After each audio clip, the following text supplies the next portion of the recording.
Hello, good afternoon all. Bangkini Pitta, Principal Dr. Zither, മഹാരാഷ്ട്രയിലെ ലാത്തൂർ ജില്ലാ collector Shri Jithendran sir, teachers, Shameer sir, മറ്റു സഹപ്രവർത്തകരെ, പ്രിയപ്പെട്ട വിദ്യാർത്ഥികളെ, എല്ലാവർക്കും എൻ്റെ നമസ്കാരം. ലക്ഷ്യാത പാട്രിയൻസ് ക്ലബ് സംഘടിപ്പിക്കുന്ന ഇൻവൈറ്റഡ് ലെക്ചർ സീരീസിലെ രണ്ടാമത്തെ പ്രഭാഷണം ഇന്ന് തൊക്കെയാണ്. നമുക്കറിയാം നമ്മുടെ കുട്ടികളെ UPSC KSA പോലുള്ള ഉന്നതതല പരീക്ഷകൾക്ക് അവരെ തയ്യാറാക്കുകയും അവർക്ക് മികച്ച കോച്ചിങ് പരിശീലനങ്ങൾ നൽകുകയും അവരുടെ പഠന നിലകൾ മെച്ചപ്പെടുത്തുകയും എല്ലാം ചെയ്യുക എന്ന ഉദ്ദേശത്തോടെയാണ് നമ്മുടെ ഈ ക്ലബിൽ രൂപീകരിച്ചിരിക്കുന്നത്. അപ്പോൾ ഈ ക്ലബിന് കൂടുതൽ കരുത്തേകുന്ന നമ്മുടെ സ്വന്തം പ്രിൻസിപ്പൽ ഡോക്ടർ ജഗദീഷ് സാറിനെയും അതിനെ സ്വാഗതം സാർ. അടുത്തതായി നമ്മുടെ ഇന്നത്തെ മുഖ്യാതിഥി നിലമ്പൂരിലെ IAS നമുക്ക് അഭിമാനമായ IAS മഹാരാഷ്ട്രയിലെ ലാത്തൂരിലെ ജില്ലാ അസിസ്റ്റന്റ് കളക്ടർ സർ ജിതിൻ ഭാഗവുമായി ഈ പരിപാടിയിലേക്ക് സ്വാഗതം ചെയ്യുന്നു. സ്വാഗതം സർ. നമുക്ക് എല്ലാവർക്കും അറിയാം 2014 അദ്ദേഹം 15 പ്രിലിംസും മെയിൻ പരീക്ഷ എഴുതി വിജയിക്കുന്നു. പക്ഷെ ഇന്റർവ്യൂവില് സമയത്ത് അദ്ദേഹത്തിന് അങ്ങനെ കാണാനായില്ല. പക്ഷെ 16ലും 17ലും ട്രൈ ചെയ്യുകയും 17ൽ അദ്ദേഹം 88ാം റാങ്ക് നേടുകയും റെയിൽവേ സർവീസ് കിട്ടുമെന്ന് അറിഞ്ഞിട്ടും അദ്ദേഹം വീണ്ടും ട്രൈ ചെയ്യുകയും പിന്നീട് അദ്ദേഹം 2019 അദ്ദേഹം വിജയിച്ച് 176ാം റാങ്കോട് കൂടി തന്റെ ലക്ഷ്യത്തിലേക്ക് എത്തുകയാണ്. ഇതുപോലെ അശ്രാന്ത പരിശ്രമത്തിലൂടെ, കഠിനാധ്വാനത്തിലൂടെ, മനക്കരുത്തിലൂടെ അദ്ദേഹം തന്റെ സ്വപ്നം സാക്ഷാത്കരിച്ചിരിക്കുകയാണ്. ഇതുപോലെ നമുക്ക് നമ്മുടെ ഇടയിൽ ഒരുപാട് ഉദാഹരണങ്ങൾ ഉണ്ട്. നമുക്കറിയാം June 27 ഹെലൻ കെല്ലർ ഡേ. പരിമിതികളെ അവഗണിച്ച്, പരിമിതികളെ പിന്നോട്ടാക്കി ഈ ലോകം മുഴുവൻ പ്രശസ്തി ആർജിച്ച നമ്മുടെ എഴുത്തുകാരി, ആ എഴുത്തുകാരിയുടെ ജന്മദിനമാണ്. അപ്പൊ ഇതുപോലെ ഒരുപാട് ഇന്നലെ ഇന്നും ഒക്കെ പത്രങ്ങളിലും TV-യിലും ചാനലിലും തിളങ്ങി നിൽക്കുന്ന അനീഷിയെ പോലുള്ള ആളുകൾ, ഇവരിൽ നിന്നൊക്കെ നമുക്ക് പഠിക്കാനുള്ളത് നമുക്ക് അവഗണനകളെയും പരിമിതികളെയും നമുക്ക് എല്ലാത്തിനും പിന്നോട്ടാക്കി മനക്കരുത്തോടെ കഠിനാധ്വാനം ചെയ്ത് മുന്നോട്ടേക്ക് എത്താം എന്നുള്ള ഒരു നല്ലൊരു സന്ദേശമാണ് ഇവരൊക്കെ തരുന്നത്. അപ്പൊ നമ്മുടെ കുട്ടികൾക്ക് ഇന്ന് ഏറ്റവും ഉദാഹരണമായിട്ട് നമ്മുടെ ജിതിൻ സർ നമ്മുടെ മുന്നിലുണ്ട്. ഒരുപാട് പരിശ്രമിച്ചുകൊണ്ട് തന്റെ സ്വപ്നം നേടിയ ഈ സാറിനെ നമ്മുടെ ലക്ഷ്യാത പാട്രിയൻസ് ക്ലബിലേക്ക് ഞാൻ സ്വാഗതം ചെയ്യുകയാണ്. സ്വാഗതം സർ. അടുത്തതായി അധ്യക്ഷ പ്രസംഗത്തിനായി ഞാൻ സക്രിയ സാറിനെ ക്ഷണിച്ചുകൊള്ളുന്നു സർ. ഈ സായാഹ്നത്തിൽ നമ്മുടെ മുഖ്യ അതിഥിയായിട്ടുള്ള ജിതിൻ റഹ്മാൻ IAS അവർ, ഈ പരിപാടിയുടെ മുഖ്യ സംഘാടകയായിട്ടുള്ള ഡോക്ടർ ഷഹല, എൻ്റെ സഹപ്രവർത്തകരായിട്ടുള്ള ഷമീർ സാറ്, അതുപോലെ ഷിഹാബുദ്ദീൻ സാറ്, മറ്റ് അധ്യാപകരെ, ലക്ഷ്യാത പാട്രിയൻസ് ക്ലബിലെ മെമ്പർമാരെ, വളരെ അഭിമാനത്തോടു കൂടിയിട്ടാണ് ഞാൻ ഈ പരിപാടിയിൽ പങ്കെടുക്കുന്നത്. ആദ്യമായി നമ്മുടെ ക്ഷണം സ്വീകരിച്ച് ഈ പരിപാടിയിൽ നമ്മുടെ കുട്ടികളോട് സംവദിക്കുവാനായിട്ട് കടന്നു വന്നിരിക്കുന്ന ജിതിൻ റഹ്മാൻ സാർ IAS അവരുടെ മുമ്പിൽ ഞാൻ ശിരസ് നമിക്കുകയാണ്. കാരണം നമുക്കറിയാം IAS എന്ന് പറയുന്നത് നമ്മുടെ എല്ലാം സ്വപ്നമാണ്. ഒരു ബിരുദധാരിയുടെ എല്ലാം നമുക്കറിയാം സ്വപ്നമാണ് IAS എന്ന് പറയുന്നത്. ഓൾ ഇന്ത്യ സർവീസ് എന്ന് പറയുന്നത് രാജ്യത്തിന്റെ ഏറ്റവും അട്രാക്റ്റീവായിട്ട്, ഏറ്റവും പവർഫുൾ ആയിട്ടുള്ള ഒരു സിവിൽ സർവീസ് തസ്തികയാണ്. നമുക്കറിയാം നമ്മുടെ രാഷ്ട്രത്തിന്റെ പുനർനിർമ്മാണ പ്രവർത്തനങ്ങൾക്ക് നേതൃത്വം കൊടുക്കുന്നത് ഈ ഹൈ പ്രൊഫൈലുള്ള IAS ഉദ്യോഗസ്ഥന്മാരാണ്, civil service ഉദ്യോഗസ്ഥന്മാരാണ്.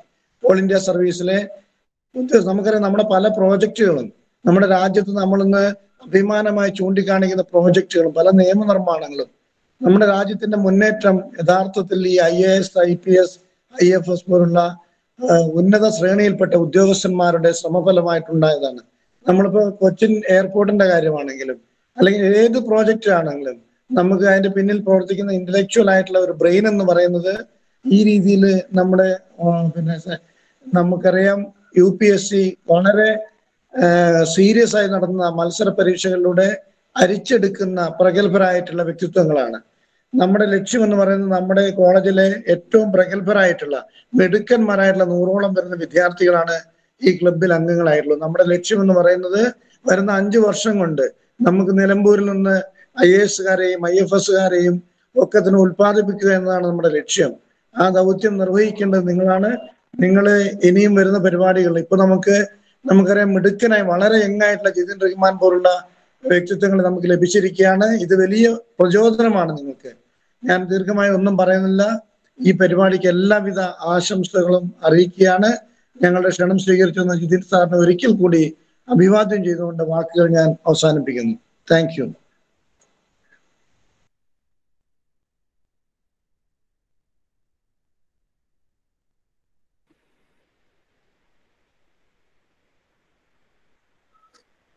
Sir, Jithin sir, സാറിനെ പ്രഭാഷണത്തിലേക്ക് സ്വാഗതം ചെയ്യുന്നു.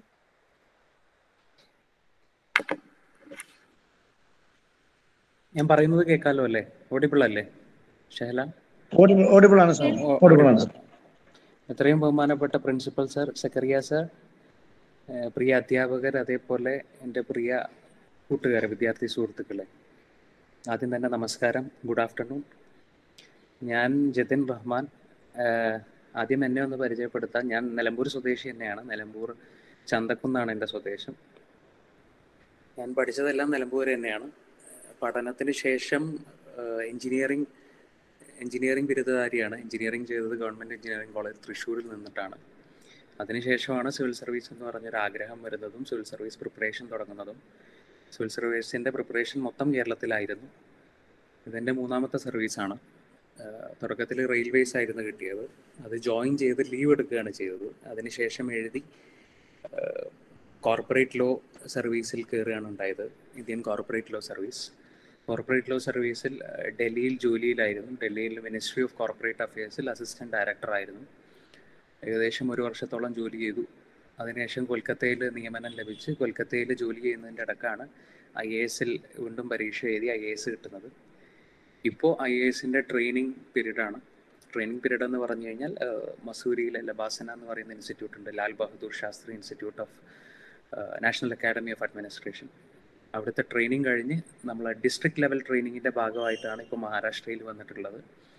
മഹാരാഷ്ട്രയിലെ അസിസ്റ്റൻറ്റ് ഡയറക്ടറാണ്. ലാത്തൂർ ഡിസ്ട്രിക്റ്റ് എന്ന് പറയുന്ന, പണ്ട് 1993 ഭൂകമ്പം നടന്ന സ്ഥലമാണ് മഹാരാഷ്ട്രയിലെ ലാത്തൂർ ഡിസ്ട്രിക്റ്റ് എന്ന് പറയുന്നത്. അങ്ങനെയാണ് ലാത്തൂർ പൊതുവെ കേരളത്തിൽ അറിയപ്പെടുന്നത്.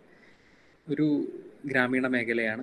ഇവിടെ അസിസ്റ്റൻറ്റ് കളക്ടറായിട്ടാണ് ഇപ്പോൾ ജോലി ചെയ്യുന്നത്. അപ്പോൾ ആദ്യം തന്നെ ഞാൻ ഇങ്ങനൊരു അവസരം തന്നതിൽ അമൽ കോളേജ് അധികൃതരോട് നന്ദി അറിയിച്ചുകൊള്ളുകയാണ്. എപ്പോഴും നാട്ടുകാരോട് സംസാരിക്കാൻ പറ്റുക എന്ന് പറയുന്നത് വലിയൊരു സന്തോഷം നൽകുന്ന കാര്യമാണ്. അതിനുശേഷം പറയാനുള്ളത്, ഇത് വളരെ ഒരു ഇൻഫോർമലായിട്ട് നമുക്ക് മുന്നോട്ട് കൊണ്ടുപോകാം ഈ ഒരു ഡിസ്കഷൻ എന്ന് പറയുന്നത്.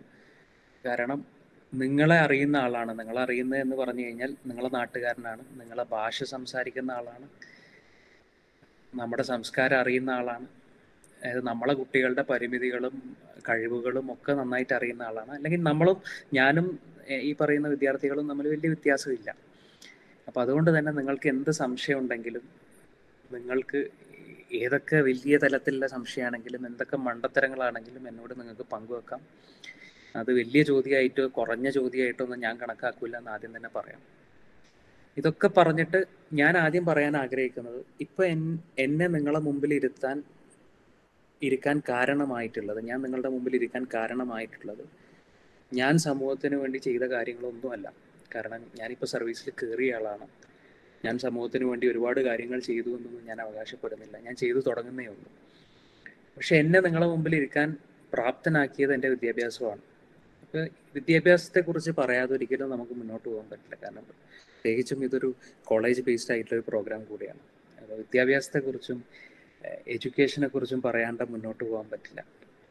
ഞാൻ തുടക്കം ഒരു വളരെ കുറച്ച് സമയം മാത്രം സംസാരിച്ചിട്ട് പിന്നീട് നിങ്ങളുടെ ക്വസ്റ്റ്യൻ ആൻസറിലേക്ക് കിടക്കുക എന്നാണ് എൻ്റെ പ്ലാൻ. അതിന് മുന്നോടിയായിട്ട് എന്താണ് വിദ്യാഭ്യാസം എന്ന് നിങ്ങളുമായിട്ട് ഒന്ന് സംസാരിക്കണം, അല്ലെങ്കിൽ എൻ്റെ ഒരു കൺസെപ്റ്റ് ഓഫ് എഡ്യൂക്കേഷൻ എന്താണെന്ന് നിങ്ങളുമായിട്ട് സംവദിക്കാൻ ഞാൻ താല്പര്യപ്പെടുന്നുണ്ട്. അപ്പം എന്താണ് വിദ്യാഭ്യാസം എന്ന് പറയുന്നത്?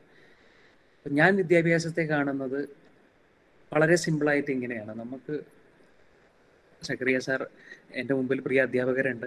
ഞാൻ പറയുന്നത് എൻ്റെ എക്സ്പീരിയൻസ് കുറവാണെങ്കിൽ ആ രീതിയിൽ എടുക്കുക. ഞാൻ വിദ്യാഭ്യാസത്തെ കാണുന്നത്, നമ്മുടെ ജീവിതത്തിൽ ഒരുപാട് ഡെസിഷൻ മേക്കിംഗ് എടുക്കുന്നുണ്ട്. ഡെസിഷൻ മേക്കിംഗ് എന്ന് പറഞ്ഞു കഴിഞ്ഞാൽ നമ്മൾ ഈ 1 മണിക്കൂർ ഇയാളുടെ സ്പീച്ച് കേൾക്കാൻ ഇവിടെ നിൽക്കണോ എന്ന് പറയുന്ന ഒരു ഡെസിഷനാണ്. അല്ലെങ്കിൽ ഒരു ചെറിയൊരു ഉദാഹരണം പറഞ്ഞു കഴിഞ്ഞാൽ, ഒരു 100 രൂപ നോട്ട് നമ്മുടെ കയ്യിൽ കിട്ടിക്കഴിഞ്ഞാൽ ആ 100 രൂപയെ എങ്ങനെ ചെലവഴിക്കണം എന്ന് പറയുന്നത് അത് നമ്മൾ എടുക്കുന്ന ഒരു ഡിസിഷനാണ്. അപ്പം ഈ ഡിസിഷൻസിനെ നമ്മുടെ ജീവിതത്തിൽ നമ്മൾ എടുക്കുന്ന ഒരുപാട് ഡിസിഷൻസ് ഉണ്ട്. അത് ഓരോ ദിവസവും നമ്മൾ ഡിസിഷൻസ് എടുക്കുന്നുണ്ട്. നമ്മൾ രാവിലെ എണീറ്റിട്ട് ഡിസിഷൻ എടുക്കുന്നുണ്ട്. അടുത്ത 5 മിനിറ്റിന് എങ്ങനെ ചെലവഴിക്കാം എന്നുള്ളത് ഒരു ഡിസിഷനാണ്. അടുത്ത മണിക്കൂറുകളെ എങ്ങനെ ചെലവഴിക്കാം എന്ന് പറയുന്ന ഡിസിഷനാണ്. 10ാം ക്ലാസ്സിന് ശേഷം സയൻസ് ആണോ കൊമേഴ്സ് ആണോ എന്ന് പറയുന്ന ഒരു ഡിസിഷനാണ്. ജീവിത പങ്കാളിയെ തിരഞ്ഞെടുക്കുന്ന ഒരു ഡിസിഷനാണ്. നമ്മുടെ ഉമ്മയോടും അച്ഛനോടും അമ്മനോടും ജീവിത പങ്കാളിയോടും പെരുമാറുന്നത് ഒരു പ്രത്യേക രീതിയിൽ, അതൊരു ഡിസിഷനാണ്. അപ്പം നമ്മുടെ ജീവിതം എന്ന് പറഞ്ഞു കഴിഞ്ഞാൽ നമ്മൾ ജീവിച്ച് പോകുന്ന കാലത്തോളം മൊത്തം ഒരു കെട്ട് ഓഫ് ഡിസിഷൻസ് ആണ്. ഒരുപാട് ഡിസിഷൻസിൻ്റെ ഒരു ഔട്ട്കമാണ് നിങ്ങൾ ഇന്ന് കാണുന്നത്. അപ്പം നിങ്ങളെ മുമ്പിലിരിക്കുന്ന ഞാൻ ആക്ച്വലി എൻ്റെ 10-28 വർഷക്കാലത്തെ ഒരുപാട് ഡിസിഷൻസിൻ്റെ ഔട്ട്കമാണ് ഇപ്പം നിങ്ങളെ മുമ്പിലിരിക്കുന്ന ഞാൻ. അപ്പോൾ വിദ്യാഭ്യാസം എന്ന് പറഞ്ഞു കഴിഞ്ഞാൽ ഞാൻ മനസ്സിലാക്കുന്നത് ഇത്തരത്തിലുള്ള ഡിസിഷൻസ്, ഏറ്റവും നല്ല ഡിസിഷൻസ് നമ്മൾ എടുക്കാൻ പ്രാപ്തനാക്കുന്ന എന്തോ ഒരു സംവിധാനമാണ് എഡ്യൂക്കേഷൻ എന്ന് പറയുന്നത്. ഞാൻ ഒരു ഉദാഹരണം പറഞ്ഞല്ലോ. ഇപ്പോൾ 100 രൂപ നോട്ട് നിങ്ങളുടെ കയ്യിലുണ്ട്. വളരെ സിമ്പിളായിട്ട് പറയുകയാണെങ്കിൽ ഈ ഒരു 100 രൂപ നോട്ടിന് നിങ്ങൾ എങ്ങനെ ചിലവഴിക്കണം? നിങ്ങളിപ്പോൾ നേരെ 100 റുപ്യ എടുത്തിട്ട്, നമ്മളെ വാശി പറ 100 റുപ്യ എടുത്തിട്ട് നേരെ നമ്മൾ നിലമ്പൂർ പോയിട്ട് നമ്മളൊരു കടയിൽ കയറിയിട്ട് നന്നായിട്ട് ചിക്കനും മട്ടനും ഒക്കെ കഴിച്ച് അങ്ങ് തിരിച്ചു പോരാന്ന് വെച്ചോ. ഇതൊരു ഡിസിഷനാണ്. ആ 100 രൂപയെ നിങ്ങൾ എങ്ങനെ ചിലവഴിച്ചു എന്നുള്ളത് ഈ രീതിയിലൊരു ഡിസിഷൻ മേക്കിംഗ് ആണ്. ഈ 100 രൂപക്ക് നിങ്ങൾ 100 രൂപക്കും പുസ്തകം വാങ്ങുക എന്ന് പറയുന്നത് വേറൊരു ഡിസിഷനാണ്. 100 രൂപ 20 രൂപ സേവ് ചെയ്തിട്ട് ബാക്കി 80 രൂപ ചിലവഴിക്കുക എന്ന് പറയുന്നത് വേറൊരു ഡിസിഷനാണ്. 100 രൂപക്ക് ഒരു ക്രിക്കറ്റ് ബോളോ പന്തോ മേടിക്കുക എന്ന് പറയുന്ന ഒരു ഡിസിഷനാണ്. അപ്പം ഈ ഡിസിഷൻ പല ആളുകളും ഈ 100 രൂപയെ ചെലവഴിക്കുന്നത് പല വ്യത്യസ്തമായ രീതിയിലാണ്. അപ്പോൾ ഈ പല പല വ്യത്യസ്ത രീതികളിലേക്ക് നിങ്ങൾ എങ്ങനെ ചെലവഴിക്കുന്നു എന്ന് ചോദിച്ചു കഴിഞ്ഞാൽ അത് നിങ്ങൾ പഠിച്ച കാര്യങ്ങളും നിങ്ങളെ അവയർനെസ്സും നിങ്ങളെ എഡ്യൂക്കേഷൻ്റെ ഒക്കെ ഒരു ഔട്ട്കമാണ്. ഇപ്പം ഞാൻ എൻ്റെ കയ്യിൽ 100 രൂപ ഉണ്ടെങ്കിൽ ഞാൻ ചിലവഴിക്കുന്നത് ചിലപ്പോൾ ഒരു 20-30 രൂപക്ക് ഒരു ബുക്ക് വാങ്ങും, ഒരു 20 രൂപ സേവ് ചെയ്യും, ചിലപ്പോൾ ഒരു 20 രൂപക്ക് ഒരു സിനിമ കാണാൻ പറ്റും. ഇതൊരു ഹൈപ്പോത്തറ്റിക്കൽ സിറ്റുവേഷൻ ആണ്. 20 രൂപയ്ക്ക് നമുക്കിപ്പോൾ സിനിമ കാണാൻ പറ്റില്ല. ഒരു 20 രൂപക്ക് ഞാൻ എൻ്റെ വിനോദത്തിന് വേണ്ടി ചിലവഴിക്കും. ഇങ്ങനെയൊക്കെയാണ് ഞാൻ ചിലവഴിക്കാൻ പോകുന്നത്. എന്നാൽ ഈ രീതിയിലായിരിക്കില്ല സക്കറിയ സാറ് ചിലവഴിക്കാൻ പോകുന്നത്. ഓരോ ആളുകളും വ്യത്യസ്തമായ രീതിയിലാണ് ചിലവഴിക്കുന്നത്. അപ്പം ഞാൻ പറഞ്ഞു വരുന്നത് ഇതൊരു ഡിസിഷൻ മേക്കിംഗ് ആണ്. ഈ ഡിസിഷൻ മേക്കിങ്ങിനെ ഏറ്റവും ഫലപ്രദമായ ഒരു ഡിസിഷൻസ് നിങ്ങൾ എടുക്കാൻ സഹായിക്കുന്ന എന്തോ ഒന്നാണ് നിങ്ങളുടെ വിദ്യാഭ്യാസം എന്ന് പറയുന്നത്. വളരെ സിമ്പിളായിട്ട് പറഞ്ഞാൽ ഇതാണ് എന്നെ സംബന്ധിച്ചിടത്തോളം എൻ്റെ കൺസെപ്റ്റ് ഓഫ് എഡ്യൂക്കേഷൻ എന്ന് പറയുന്നത്. ഏറ്റവും നല്ല ഡിസിഷൻ എടുക്കുന്ന ആൾ ഏറ്റവും വിദ്യാഭ്യാസം ഉള്ള ആളാണ് എന്നാണ് എൻ്റെ ഒരു കൺസെപ്റ്റ്. ഇപ്പോൾ നിങ്ങളൊരു ജോലി സ്ഥാപനത്തിൽ കയറി ഏറ്റവും നന്നായിട്ട് അവിടെ ജോലി ചെയ്യുന്ന ആളെന്ന് പറഞ്ഞാൽ ആ കമ്പനിക്ക് വേണ്ടി ഏറ്റവും നല്ല ഡിസിഷൻസ് എടുക്കുന്നതാണ്. അപ്പോൾ ആ ഡിസിഷൻ എടുക്കാൻ അയാളെ പ്രേരിപ്പിച്ച കാര്യങ്ങൾ എന്തൊക്കെയാണ്? അദ്ദേഹത്തിൻ്റെ വിദ്യാഭ്യാസം, അദ്ദേഹം പഠിച്ച കാര്യങ്ങൾ, അത് അദ്ദേഹം അപ്ലൈ ചെയ്യുന്നത്. അപ്പോൾ നമ്മൾ ഒരു ഡിസിഷൻ എടുക്കുമ്പോൾ ആ ഡിസിഷൻ നമ്മളെ സഹായിക്കുന്ന എന്തോ ഒന്നാണ് നമ്മുടെ വിദ്യാഭ്യാസം എന്ന് പറയുന്നത്. ഇങ്ങനെ നിങ്ങൾ വിദ്യാഭ്യാസത്തെ മനസ്സിലാക്കുക. അങ്ങനെ മനസ്സിലാക്കി കഴിഞ്ഞാൽ വിദ്യാഭ്യാസം എന്ന് പറയുന്നത് +2 കഴിയുമ്പോഴോ ഡിഗ്രി കഴിയുമ്പോഴോ അവസാനിക്കുന്ന ഒന്നല്ല. ഈ വിദ്യാഭ്യാസത്തിൻ്റെ എഫക്റ്റ് നമ്മൾ മരിച്ചു മണ്ണാകുന്നത് വരെയുള്ള പോയിന്റിൽ, അല്ലെങ്കിൽ മരിച്ചു പോകുന്ന നിമിഷം വരെ നമുക്ക് ഈ വിദ്യാഭ്യാസത്തിൻ്റെ എഫക്റ്റ് നമ്മുടെ ജീവിതത്തിലുണ്ട്. ഇതൊരു ഓൺഗോയിങ് പ്രോസസ്സാണ്. നമ്മൾ അമ്മയുടെ ഗർഭപാത്രത്തിൽ നിന്ന് നമ്മൾ മരണം സംഭവിക്കുന്നത് വരെ നമ്മളൊരു വിദ്യാർത്ഥിയാണ്. ഇങ്ങനെ ഒരു വിദ്യാർത്ഥിയുടെ മനസ്സ് ആദ്യമായി തന്നെ നിങ്ങൾക്ക് ഉണ്ടാകണമെന്നാണ് എൻ്റെ ആഗ്രഹം. കാരണം നിങ്ങൾ മനസ്സിലാക്കുന്ന കാര്യങ്ങൾ, നിങ്ങളുടെ എക്സ്പീരിയൻസുകൾ, നിങ്ങളുടെ റിസർച്ചുകൾ, അല്ലെങ്കിൽ നിങ്ങൾ പഠിച്ച കാര്യങ്ങൾ പുസ്തകത്തിലോ അല്ലാതെയോ, അല്ലെങ്കിൽ നിങ്ങൾ കണ്ട് മനസ്സിലാക്കുന്ന കാര്യങ്ങൾ നിങ്ങളുടെ ജീവിതത്തിലേക്ക് അപ്ലൈ ചെയ്യുമ്പോൾ നിങ്ങൾക്ക് ഏറ്റവും നല്ല തീരുമാനങ്ങൾ എടുക്കാൻ പറ്റുന്നു. നിങ്ങളുടെ ജീവിതം എന്ന് പറയുന്നത് കുറേ തീരുമാനങ്ങളുടെ ഒരു ഔട്ട്കമാണ്. വളരെ സിമ്പിളായിട്ട് പറഞ്ഞു കഴിഞ്ഞാൽ ഞാനിവിടെ എന്തുകൊണ്ട് ഇരിക്കുന്നു എന്ന് ചോദിച്ചു കഴിഞ്ഞാൽ IAS ലോകത്തിലെ ഏറ്റവും നല്ല ജോലിയാണെന്നൊന്നുമല്ല ഞാൻ പറയുന്നത്. പക്ഷേ ഇവിടെ ഇരിക്കാൻ ഒരു കാര്യമെന്ന് പറയുന്നത് എൻ്റെ ഡിസിഷൻ മേക്കിംഗ് ആണ്. ഞാൻ പല സമയത്തും ഞാൻ എടുത്ത ഒരു ഡിസിഷൻ്റെ ഔട്ട്കമാണ്. അപ്പം നല്ല ഡിസിഷൻ എടുക്കാൻ നിങ്ങളെ സഹായിക്കുന്ന എന്തോ ഒരു സംഭവമാണ് എഡ്യൂക്കേഷൻ. നിങ്ങൾ ശ്രദ്ധിച്ചിട്ടില്ലേ, 10ാം ക്ലാസ് പാസ്സാകാത്ത ഒരാളും നല്ല ഡിസിഷൻസ് ജീവിതത്തിൽ എടുക്കും. ജീവിതത്തിൽ ഒരുപാട് മുന്നോട്ട് പോകുന്നത് കാണാം. അദ്ദേഹത്തിന് നല്ലൊരു കുടുംബജീവിതം ഉണ്ടാകുന്നത് നമ്മൾ കാണാം. അതെന്തുകൊണ്ടാണ്? അവർക്ക് നല്ല ഡിസിഷൻ എടുക്കാൻ പുസ്തകത്തിൽ നിന്നും പഠിക്കണമെന്നില്ല. അവർ ചിലപ്പോൾ ഒബ്സർവേഷൻ സ്കിൽസ് കൂടുതലായിരിക്കും. അപ്പോൾ വിദ്യാഭ്യാസം എന്ന് പറയുന്ന ഒരു കൺസെപ്റ്റിനെ കുറിച്ചാണ് പറയുന്നത്. വിദ്യാഭ്യാസം നിങ്ങൾക്ക് ഡിഗ്രി തലത്തിൽ മാത്രം കിട്ടുന്നൊരു സംഭവമല്ല. ഡിഗ്രി തലത്തിലും കിട്ടും. നിങ്ങളുടെ ജീവിതത്തിലെ ഓരോ നിമിഷവും വിദ്യാർത്ഥിയായി തന്നെ നിങ്ങൾ തുടരുക. ആ ഓരോ നിമിഷവും വിദ്യാർത്ഥിയായി തുടർന്ന് വിദ്യാർത്ഥി എപ്പോഴും ഒരു വിദ്യാർത്ഥിയുടെ മനസ്സ് വെക്കുക. സക്കറിയ സാറും അല്ലെങ്കിൽ ശൈല മാഡവും ഞാനും ഒക്കെ എപ്പോഴും വിദ്യാർത്ഥികളാണ്. അല്ലെങ്കിൽ എൻ്റെ മുമ്പിലിരിക്കുന്ന അധ്യാപകരും വിദ്യാർത്ഥികളാണ്. അവരും ദിവസേന പഠിച്ചുകൊണ്ടിരിക്കുകയാണ്. എപ്പോഴും പഠനത്തിന് വേണ്ടി ചിലവഴിക്കുക. അങ്ങനെ പഠിച്ചു കഴിഞ്ഞാൽ നമുക്ക് ജീവിതത്തിൽ മുന്നേറാൻ പറ്റും, ജീവിതത്തിൽ നമുക്ക് സന്തോഷം കിട്ടും, ജീവിതത്തിൽ വലിയ കാര്യങ്ങൾ നമുക്ക് ചെയ്യാൻ പറ്റും. അതേപോലെ തന്നെ നമ്മുടെ ചുറ്റുമുള്ള ആളുകൾക്ക് നന്മ വരുത്താൻ നമ്മൾക്ക് ഇങ്ങനൊരു വിദ്യാഭ്യാസം അല്ലെങ്കിൽ this concept of education actually helps in this manor എന്നാണ് എനിക്ക് പറയാനുള്ളത്. അപ്പോൾ ഈ രീതിയിൽ നിങ്ങൾ മുന്നോട്ട് പോവുക. പിന്നെ നിങ്ങളോട് പറയാനുള്ളത് നമ്മുടെ നാട്ടുകാരെ കുറിച്ചാണ്. അതായത് ഞാൻ ശ്രദ്ധിച്ചൊരു കാര്യമാണ്, ഇത് മലപ്പുറം ജില്ലയിൽ നടത്തുന്ന ഒരു പ്രോഗ്രാം ആയതുകൊണ്ട് തന്നെ ഇത് പറയാണ്ട് പോകാൻ വയ്യ. മലപ്പുറം ജില്ലയിലെ കുട്ടികളിൽ ഞാൻ കണ്ടിട്ടുള്ള ഒരു പ്രത്യേക പ്രവണതയാണ്, പഠിക്കാൻ മിടുക്കന്മാരാണ് മിക്ക കുട്ടികളും. ഞാൻ എൻ്റെ കോളേജിൽ കണ്ടിട്ടുള്ളതാണ്. കോളേജിൽ പഠിക്കും ഞാൻ അടക്കമുള്ള ആളുകൾ അതിന് എക്സാമ്പിളാണ്. നമ്മൾക്ക് ഒരുപാട് ഇൻഫീരിയോറിറ്റി കോംപ്ലക്സുകളുണ്ട്, അല്ലെങ്കിൽ നമുക്ക് ഒരുപാട് നമ്മളെ പിറകോട്ട് നയിക്കുന്ന കുറേ കാരണങ്ങളുണ്ട്. അപ്പം അതിനെയെല്ലാം ഓവർകം ചെയ്യാൻ നമ്മൾ ശ്രദ്ധിക്കുക. കാരണം ഒരു ഉദാഹരണം പറയുകയാണെങ്കിൽ, എൻ്റെ കോളേജിൽ പഠിച്ച കുട്ടികൾ, നന്നായി പഠിക്കുന്ന കുട്ടികളുണ്ടായിരുന്നു. ഈ മലബാർ മേഖലയിൽ നിന്ന് വരുന്ന കുട്ടികളാണ് പൊതുവിൽ ഞാൻ കണ്ടിട്ടുള്ളത് ഈ പ്രവണത. നന്നായി പഠിക്കുന്ന കുട്ടികളാണ്, പക്ഷേ ഒരു ഇൻ്റർവ്യൂവിനെ പങ്കെടുക്കുന്ന സമയത്തൊക്കെ അവർ പലപ്പോഴും ഇൻ്റർവ്യൂകളിലെല്ലാം അവർ തോറ്റു പോകുന്നുണ്ട്. നമ്മളതിന് കാരണം പറയാം, അത് വേറെ എന്തെങ്കിലുമൊക്കെ കാരണം നമ്മൾ കണ്ടെത്താൻ നോക്കും. പക്ഷേ യഥാർത്ഥത്തിൽ സംഭവിക്കുന്നത് നമ്മളെ കുട്ടികളിൽ ഒരു പൊതുവിൽ കാണുന്നൊരു പ്രവണതയാണ്, മൊത്തത്തിലൊരു കോൺഫിഡൻസിൻ്റെ കുറവ് കാണുന്നുണ്ട്, ഒരു ആറ്റിറ്റ്യൂഡിലൊക്കെ ഒരു പ്രോബ്ലം കാണുന്നുണ്ട്. നമുക്ക് നമ്മളെ ഭാഷാപരമായിട്ടുള്ള കാര്യങ്ങളെക്കുറിച്ച് നമുക്കൊരു പിന്നോക്കാവസ്ഥ ഉണ്ട്, നമ്മളെ ഉള്ളിലൊരു തോട്ടുണ്ട്. നമ്മുടെ ഭാഷ ശരിയാണോ, നമ്മൾ ഇത്തരത്തിൽ മലയാളം സംസാരിക്കുന്ന ആളുകളല്ലേ, അല്ലെങ്കിൽ നമ്മളെ അച്ഛനും അമ്മയൊന്നും പഠിച്ച ആളുകളല്ലല്ലോ, അതുകൊണ്ട് നമ്മൾ പറയുന്നത് ശരിയാണോ, അല്ലെങ്കിൽ ഒരു വേദിയുടെ മുമ്പിൽ പോയി പ്രസംഗിക്കാനോ അല്ലെങ്കിൽ ഒരു ഇൻ്റർവ്യൂവിൽ സ്വന്തം പ്രസൻറ്റ് ചെയ്യാനോ ഒന്നും കഴിയാത്ത തരത്തിലുള്ള ഒരു ഇൻഫീരിയോറിറ്റി കോംപ്ലക്സിലേക്ക് പലപ്പോഴും കുട്ടികൾ ചെന്ന് അവസാനിക്കുന്നതായിട്ട് ഞാൻ കണ്ടിട്ടുണ്ട്. ഇത് പലപ്പോഴും നമ്മളുടെ കരിയറിനെ തന്നെ വളരെ മോശമായി അഫക്റ്റ് ചെയ്യുന്നതായിട്ട് ഞാൻ കണ്ടിട്ടുണ്ട്. അപ്പോൾ പ്രിയ സാറുമാരോടും അതേപോലെ സക്കറിയ സാറോടും ഒക്കെ പറയാനുള്ളത്, കുട്ടികളെ, എൻ്റെ പ്രിയ വിദ്യാർത്ഥി സുഹൃത്തുക്കളെ, നമ്മുടെ പഠന വിഷയങ്ങളിൽ മുന്നോട്ട് കൊണ്ടുപോകുന്നതോടൊപ്പം തന്നെ പഠനേതര വിഷയങ്ങളുണ്ട്. കാരണം പഠിക്കുക എന്ന് പറയുന്നത് നമുക്ക് എന്തായാലും ചെയ്യേണ്ട ഒരു കാര്യമാണ്. പക്ഷേ അതിൻ്റെ കൂടെ തന്നെ കുട്ടികളിൽ വളർത്തിയെടുക്കേണ്ട വേറെ കുറേ സ്കില്ലുകളുണ്ട്. നമ്മൾ ആറ്റിറ്റ്യൂഡ് വൈസ് ആണെങ്കിലും, നമ്മളെ കോൺഫിഡൻസ് ആണെങ്കിലും, നമ്മളെ കമ്മ്യൂണിക്കേഷൻ വെർബൽ എബിലിറ്റീസ് ഒക്കെ ആണെങ്കിലും നമ്മൾ വളർത്തിയെടുക്കേണ്ടതായിട്ടുണ്ട്. ഈ പറയുന്ന മേഖലകളിൽ കൂടെ നമ്മളുടെ ലക്ഷ്യ ക്ലബ്ബ് ഫോക്കസ് ചെയ്യേണ്ടതായിട്ടുണ്ട്. കാരണം നമ്മുടെ നാട്ടിൽ നിന്ന് വരുന്ന കുട്ടികളിലാണ് ഞാൻ പ്രത്യേകം കണ്ടിട്ടുള്ളത്. അത് നമ്മൾ നോർത്ത് ഇന്ത്യയിൽ സഞ്ചരിച്ച് പോകുമ്പോൾ കേരളത്തിൽ പൊതുവേ ഇങ്ങനൊരു സ്വഭാവമുണ്ട്. കുട്ടികൾ പൊതുവേ അന്തർമുഖരാണ്, അല്ലെങ്കിൽ മറ്റുള്ള ആളുകളുടെ സംസാരിക്കാൻ ഒരു മടിയാണ്. അത് കോൺഫിഡൻസിൻ്റെ ലാക്ക് ഓഫ് കോൺഫിഡൻസ് ആണെന്ന് വേണമെങ്കിൽ പറയാം. അപ്പോൾ ഈ പറയുന്ന നോൺ കരിക്കുലർ അല്ലെങ്കിൽ നോൺ അക്കാഡമിക് ആസ്പെക്ട്സിലും കൂടെ ശ്രദ്ധ പുലർത്തിയാൽ മാത്രമേ നമുക്ക് മുന്നോട്ട് പോകാൻ പറ്റുള്ളൂ. അങ്ങനെയാണെങ്കിൽ മാത്രമാണ് ഇത്തരത്തിലുള്ള വലിയ പരീക്ഷകൾ, എല്ലാ പരീക്ഷകളും നമുക്ക് ജീവിതത്തിൽ പൊതുവിലും നമുക്ക് മുന്നോട്ട് പോകണമെങ്കിൽ ഇത്തരത്തിലുള്ള നോൺ അക്കാഡമിക് പാർട്ടിൽ കൂടെ നമ്മൾ ഫോക്കസ് ചെയ്യേണ്ടതായിട്ടുണ്ട്. അപ്പോൾ ഈ കാര്യം കൂടെ ലക്ഷ്യ ക്ലബിൻ്റെ ശ്രദ്ധയിൽ ഞാൻ പെടുത്തുകയാണ്. ഇത് കൂടാണ്ട് എനിക്ക് പറയാനുള്ളത്, എന്നോട് ഷിഹാബുദ്ദീൻ സാറ് വിളിച്ചപ്പോൾ പറഞ്ഞു കുട്ടികളൊന്ന് മോട്ടിവേറ്റ് ചെയ്യണം എന്ന് പറഞ്ഞു, കുട്ടികളൊന്ന് ഇൻസ്പയർ ചെയ്യണം എന്ന് പറഞ്ഞു. ഇനി ഇൻസ്പിറേഷന് വേണ്ടി ഞാൻ പറയുന്ന കാര്യങ്ങളാണ്. അതായത് ഇപ്പോൾ എനിക്ക് മുമ്പ് സംസാരിച്ചവർ പറഞ്ഞു ഞാൻ 5 തവണ UPSC എഴുതിയ ആളാണ്. ശരിയാണ്, 5 തവണ ഞാൻ UPSC എഴുതിയതാണ്. 5 തവണയും ഇൻ്റർവ്യൂ വരെ എത്തി. ഇൻ്റർവ്യൂവിൽ മാർക്ക് കുറഞ്ഞത് കൊണ്ടല്ല പോയത്. നമ്മളെ പരീക്ഷയുടെ ഒരു പാറ്റേൺ ഞാൻ നിങ്ങൾക്ക് എക്സ്പ്ലെയിൻ ചെയ്തു തരാം. പക്ഷെ 5 തവണയും എഴുതുക എന്ന് പറയുന്നത് ഒരു ബുദ്ധിമുട്ടുള്ള കാര്യമായിരുന്നു. അങ്ങനെ 5 തവണ എഴുതിയിട്ടാണ് അവസാനം IAS എന്ന് പറഞ്ഞൊരു ഡ്രീമിലേക്ക് ഞാൻ എത്തിയത്.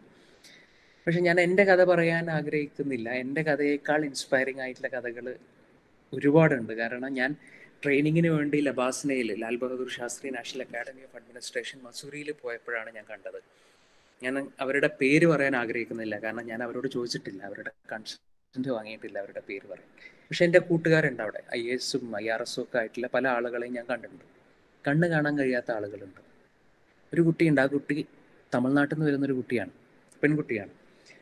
തമിഴ്നാട്ടിൽ നിന്ന് വരുന്ന ആ പെൺകുട്ടിയുടെ 6 വയസ്സായപ്പോൾ ആ കുട്ടിയുടെ കാഴ്ച നഷ്ടപ്പെട്ടു.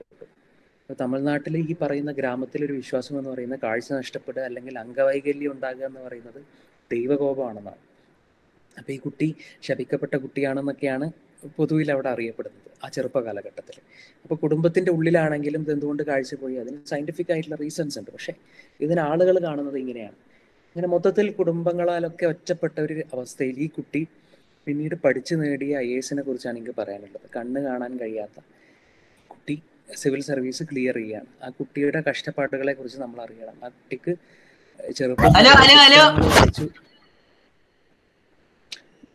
ചെറുപ്പകാലം തൊട്ടേ ആ കുട്ടിക്ക് പുസ്തകങ്ങൾ വായിച്ചു കൊടുത്തത് സ്വന്തം അമ്മയാണ്.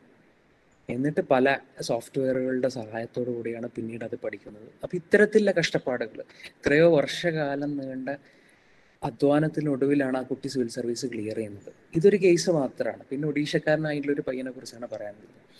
ഇയാൾക്ക് ചെവി മര്യാദയ്ക്ക് കേൾക്കില്ല, ഇയാൾക്ക് കണ്ണ് ക്ലിയർ ആയിട്ട് കാണാൻ പറ്റില്ല. അയാൾ ക്ലാസ്സിൽ എപ്പോഴും അയാളെ മുമ്പിൽ കൊണ്ടുപോയിട്ടായിരിക്കുന്നത്.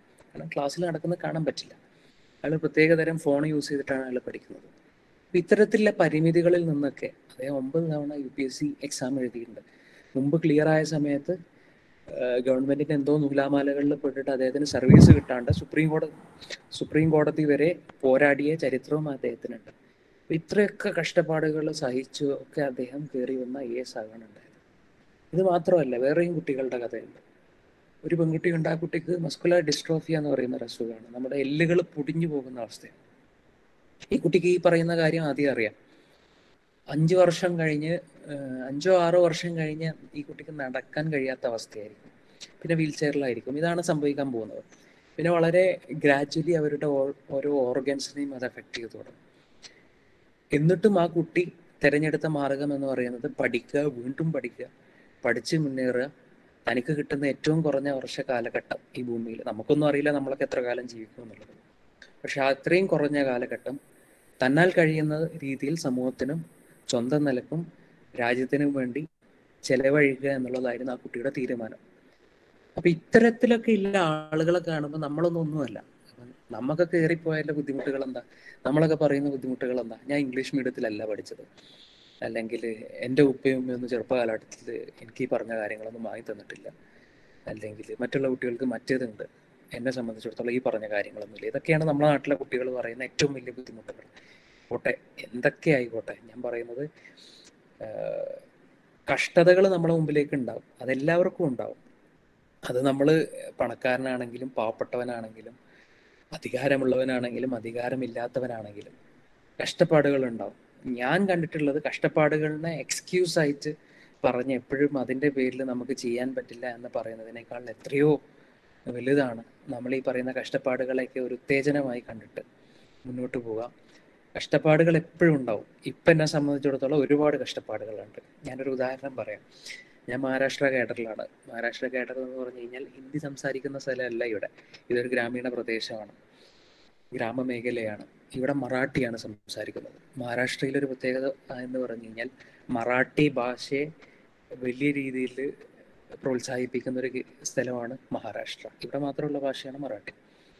ഇവിടുത്തെ ഓഫീസ് ഫയലുകൾ അടക്കം മറാഠിയിലാണ്. കേരളത്തിലെ ഓഫീസ് ഫയലുകൾ ഉയർന്ന തലത്തിലേക്ക് പോകുന്തോറും ഇംഗ്ലീഷ് ട്രാൻസ്ലേഷൻ ഉണ്ടാവും. അപ്പോൾ ഫയൽ മറാഠിയിലാണ്. എൻ്റെ മുമ്പിലേക്ക് വരുന്ന ആളുകൾ സംസാരിക്കുന്ന ഭാഷ മറാഠിയാണ്. ഞാൻ എൻ്റെ ഫീൽഡ് വിസിറ്റിന് പോകുമ്പോൾ കർഷകരുമായിട്ട് സംസാരിക്കുന്ന ഭാഷ, അവരെന്നോട് സംസാരിക്കുന്ന ഭാഷ മറാഠിയാണ്. ഞാൻ മീറ്റിങ്ങിൽ പങ്കെടുക്കുമ്പോൾ സംസാരിക്കുന്നതും കേൾക്കുന്നതുമായിട്ടുള്ള ഭാഷ മറാഠിയാണ്. ഞാൻ പറയുന്നത് ഇതൊരു ചലഞ്ചാണ്. നമ്മൾ IAS ആയി എന്നൊക്കെ പറഞ്ഞ് ഇവിടെ വന്നിരുന്നാലും, ഞാൻ ആദ്യം വന്നപ്പോൾ ഇല്ല വളരെ രസകരമായൊരു സംഭവം എന്ന് പറഞ്ഞു കഴിഞ്ഞാൽ, വന്ന് ഇവിടെ അപ്പോയിൻമെൻ്റ് എടുത്ത് ദിവസം തൊട്ട് ഞാൻ കേൾക്കുന്നത് മറാഠിയാണ്. ഒന്നും മനസ്സിലാവുന്നില്ലായിരുന്നു. അങ്ങനെ വളരെ ഇല്ലിറ്ററേറ്റ് അല്ലെങ്കിൽ ഒരു ഇല്ലിറ്ററേറ്റ് ആയിട്ടുള്ള ഒരാൾക്ക് ഫീൽ ചെയ്യുന്ന തരത്തിലാണ് എനിക്ക് ഇവിടെ തുടക്കകാലത്തിൽ ഫീൽ ചെയ്തത്. ആ സമയത്ത് പോലും എനിക്ക് തോന്നലുണ്ടായിരുന്നത് നമ്മളെ കൊണ്ട് പറ്റുമോ, നമ്മളെ കൊണ്ട് ചെയ്യാൻ പറ്റുക. കാരണം ഒരു ജില്ല ഭരിക്കേണ്ട ഒരാളാണ്, അല്ലെങ്കിൽ ജില്ലയുടെ ഭരണത്തിൽ ഏറ്റവും തലപ്പത്തിരിക്കുന്ന ആളുകളിൽ ഒരാളാണ് IAS ഓഫീസർ എന്ന് പറയുന്നത്. അപ്പോൾ നമ്മളെ കൊണ്ട് ചെയ്യാൻ പറ്റുമോ എന്നുള്ളൊരു സംശയം ഉണ്ടായിരുന്നു. അപ്പോൾ ഞാൻ പറയുന്നത്, നമ്മൾ വിചാരിക്കുന്ന പോലെ ജീവിതത്തിൽ ഒരു പ്രത്യേക ഘട്ടത്തിൽ മാത്രമല്ല നമുക്ക് ഈ പറയുന്ന ചലഞ്ചുകളോ ഹേർഡിൽസോ ഉണ്ടാകുന്നത്.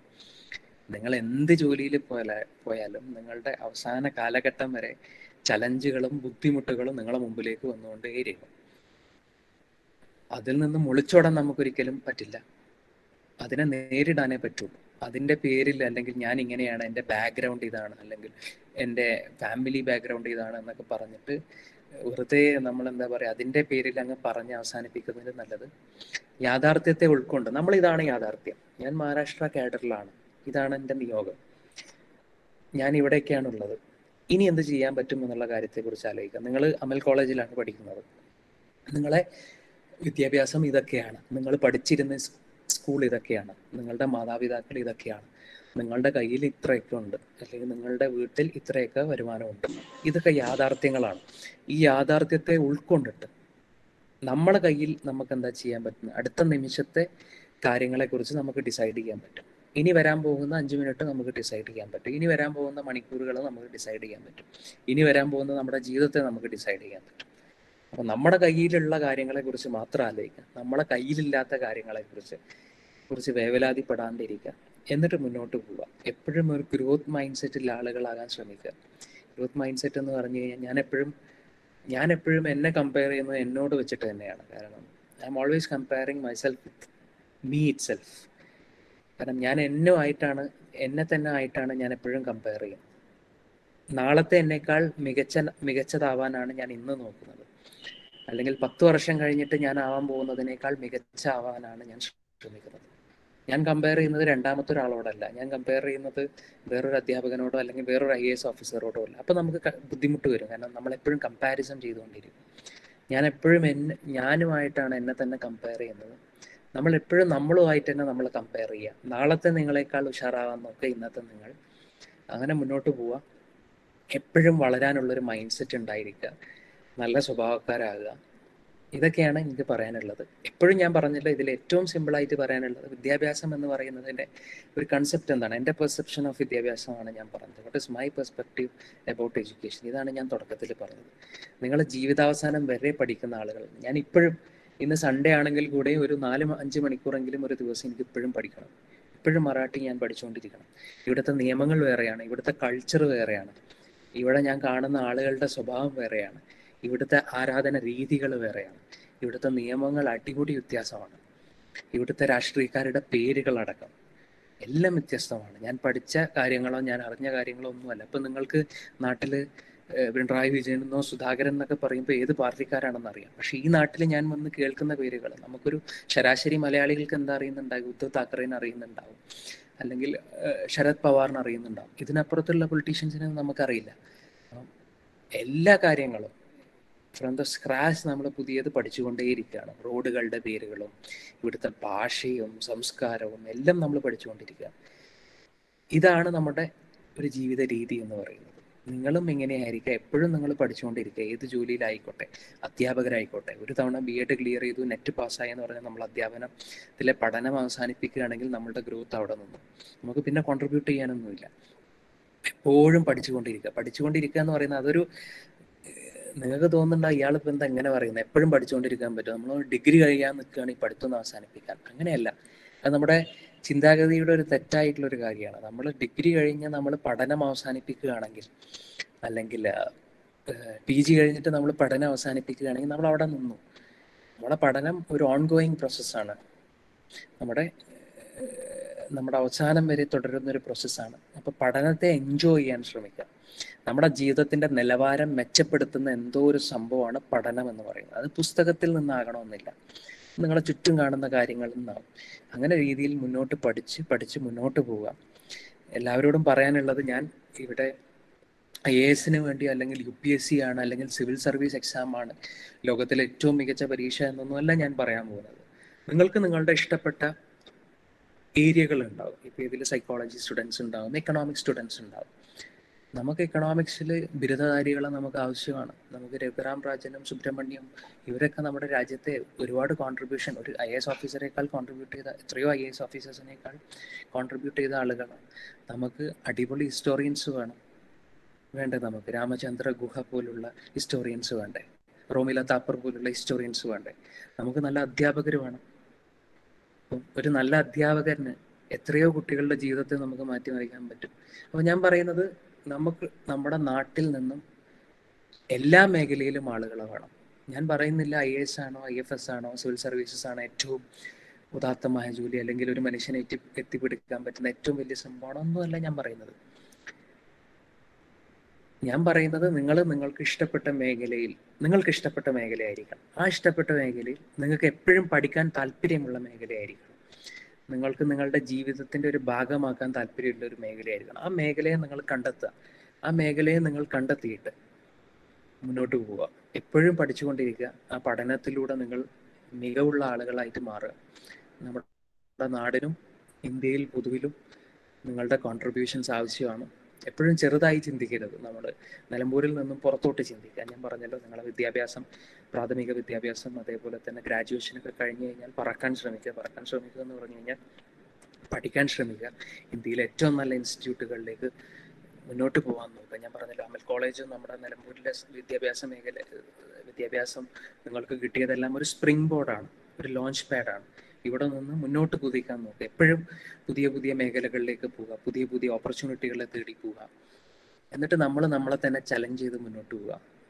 അത്ര സിമ്പിളല്ല, പക്ഷെ അങ്ങനെ മുന്നോട്ട് പോയി കഴിഞ്ഞാൽ നമുക്കും ഉയരങ്ങൾ നേടിപ്പിടിക്കാൻ പറ്റും. ഞാനൊരു ഇൻസ്പിറേഷൻ ടോക്കർ ഒന്നുമല്ല, പക്ഷേ ഞാൻ എൻ്റെ ഒരു അനുഭവം പങ്കുവച്ചതാണ്. ഇതൊക്കെയാണ് എനിക്ക് പറയാനുള്ളത്. ഷൈല, ഇനി നമുക്ക് വേണമെങ്കിൽ ക്വസ്റ്റ്യൻ ആൻസർ സെഷനിലേക്ക് കിടക്കാം. അതിൻ്റെ മുമ്പായിട്ട് പറയാനുള്ളത്, നിങ്ങളെല്ലാവരും, ഞാൻ നിങ്ങളോട് വീണ്ടും പറയാണ്, നിങ്ങൾക്ക് എല്ലാ തരത്തിലുള്ള ചോദ്യവും എന്നോട് ചോദിക്കാം. എത്ര മണ്ടത്തരം ചോദ്യങ്ങളാണെങ്കിലും, മണ്ടത്തരമൊന്നോ ബുദ്ധി കൂടിയ ചോദ്യങ്ങളോ ഒന്നുമില്ല. നിങ്ങൾക്ക് മനസ്സിൽ തോന്നുന്ന ക്വസ്റ്റ്യൻസ് എന്നോട് ഡയറക്റ്റ്ലി ചാറ്റ് വഴിയോ അല്ലാതെയോ ചോദിക്കാവുന്നതാണ്. Thank you sir. വളരെ പ്രചോദനം നൽകുന്ന വാക്കുകൾക്ക് നന്ദി. ഇനി നമുക്ക് ഡിസ്കഷൻ ആരംഭിക്കാം. കുട്ടികൾക്ക് ചോദിക്കാനുള്ളത് ചോദിക്കാം. ശൈല മാം, ക്ലിയർ ആവുന്നില്ല നിങ്ങൾ പറയുന്നത്. എൻ്റെ ഇന്റർനെറ്റ് കണക്ടിവിറ്റിന്റെ കുഴപ്പമാണോ അതോ?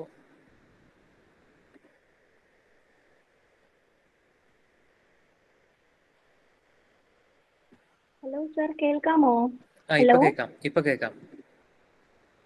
ഓക്കെ, നമുക്ക് ഡിസ്കഷൻ തുടങ്ങാം. കുട്ടികൾക്ക് ചോദിക്കാനുള്ളത് ചോദിക്കാം സാറിനോട്. നിങ്ങൾക്ക് UPSCയെ കുറിച്ചുള്ള സംശയങ്ങൾ തുടങ്ങിയ കാര്യങ്ങളെല്ലാം ഇപ്പൊ ചോദിക്കാം. എന്താണോ നിങ്ങളുടെ മുമ്പിലെ സംശയം? എനിക്കറിയാവുന്ന കാര്യങ്ങൾ ഞാൻ പറഞ്ഞുതരാം. Hello sir. നമസ്കാരം. Good afternoon sir. Good afternoon. Murshid പറഞ്ഞോളൂ. ഞാൻ Murshid, BCom second year student ആണ്. പറഞ്ഞോളൂ. സാറ് ഒരു എഞ്ചിനീയർ ആണെന്ന് പറഞ്ഞു. ഒരു എഞ്ചിനീയർ ആയതിനു ശേഷം ഈ IAS ഓഫീസർ ആയതുകൊണ്ട് എങ്ങനെയാണ് സാറിന്, അതായത് IASലോട്ടൊരു മോഹം എങ്ങനെയാണ് സാറിന് വന്നത്? മുർഷിദ്, ഞാൻ പറഞ്ഞല്ലോ, ഇതൊരു ഡെസിഷൻ മേക്കിംഗ് ആണ്. ഞാൻ തുടക്കത്തിൽ പറഞ്ഞു, education is all about making decisions. ഞാൻ എൻ്റെ ഡിഗ്രി കാലഘട്ടം അറിയാമല്ലോ, എൻ്റെയൊക്കെ ഒരു സമയം എന്ന് പറയുന്നത്, ഞാൻ ഒരു 10-12 വർഷം മുമ്പാണ് ഞാൻ +2 കഴിയുന്നത്. 10 വർഷം മുമ്പാണ്, 10-11 വർഷം മുമ്പാണ്. അപ്പോൾ ആ സമയത്ത് എല്ലാവരും എഞ്ചിനീയറിങ്ങോ അല്ലെങ്കിൽ മെഡിസിനിലേക്ക് പോകുന്നു. ഇപ്പോൾ ആ ഒരു സിറ്റുവേഷനിൽ ചെറിയൊരു മാറ്റമുണ്ട്. അപ്പോൾ അന്നത്തെ കാലഘട്ടത്തിൽ സ്വാഭാവികമായി നമ്മുടെ ഒരു ഓപ്ഷൻ എന്ന് പറഞ്ഞു കഴിഞ്ഞാൽ, +2 വലിയ തിരക്കേടില്ലാത്ത മാർക്ക് കിട്ടി, ഞാൻ എഞ്ചിനീയറിങ്ങിന് ചേർന്നു.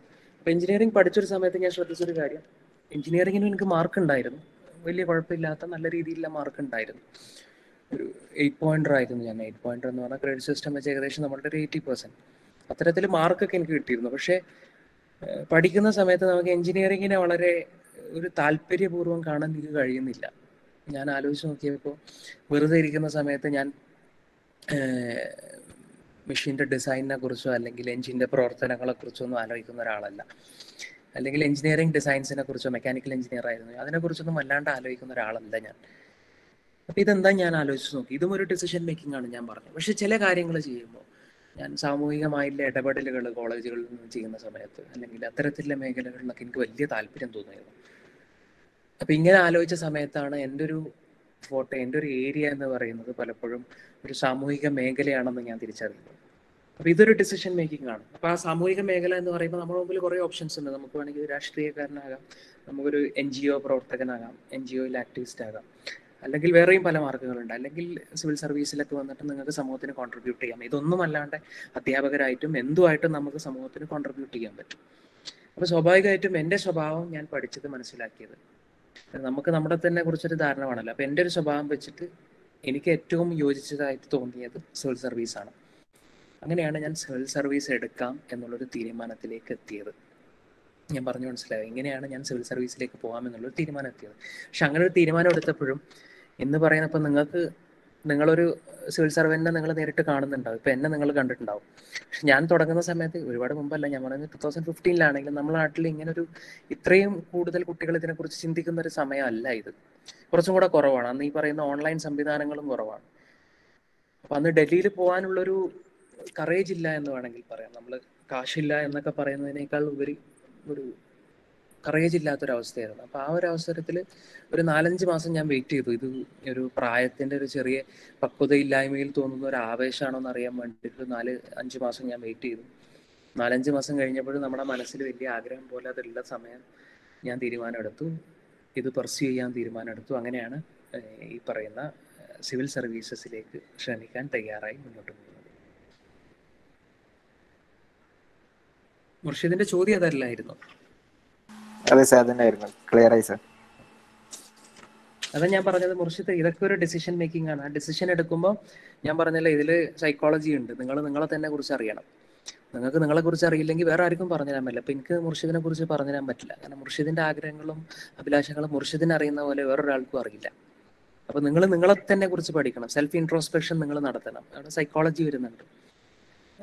നിങ്ങൾ UPSCക്ക് വരുന്ന സമയത്ത് എവിടെ നിങ്ങൾ കോച്ചിങ്ങിന് ചേരണം, എന്തൊക്കെ പുസ്തകങ്ങൾ പഠിക്കണം എന്നൊക്കെ പറയുന്നത് ആക്ച്വലി അവിടെ ഒരു വലിയൊരു റിസർച്ച് പ്രോസസ്സ് തന്നെ നടക്കുന്നുണ്ട്. അപ്പം എല്ലാം ഡിസിഷൻ മേക്കിംഗ് ആണ്. ആ ഡിസിഷൻ മേക്കിങ്ങിന് നിങ്ങളെ സഹായിക്കുന്നത് ഇത്രയും കാലം നിങ്ങൾ പഠിച്ച കാര്യങ്ങളാണ്, നിങ്ങൾ അറിയുന്ന ആളുകളാണ്, നിങ്ങളെ എക്സ്പീരിയൻസുകളാണ്. അപ്പം അങ്ങനെ മുന്നോട്ട് പോവാം. അടുത്ത ചോദ്യത്തിലേക്ക് പോകാം. If Murshid is clear about this question. Okay sir, thank you sir, ഞാൻ ക്ലിയർ. സർ പറഞ്ഞോളൂ ശ്രീപ്രിയ. സർ പറഞ്ഞു സിവിൽ സർവീസ് എടുക്കാന്ന് തീരുമാനിച്ച് അങ്ങനെ തീരുമാനം എടുത്തു എന്ന് പറഞ്ഞു. അതിനുശേഷം സാറിന് നേരിടേണ്ടി വന്നിട്ടുള്ള ചലഞ്ചസ് അല്ലെങ്കിൽ സ്ട്രഗിൾസ്, IAS എന്നുള്ള സിവിൽ സർവീസ് എടുക്കാന്ന് തീരുമാനിച്ചതിന് ശേഷം സാറിന് നേരിടേണ്ടി വന്നിട്ടുള്ള സ്ട്രഗിൾസ് എന്തെല്ലാം?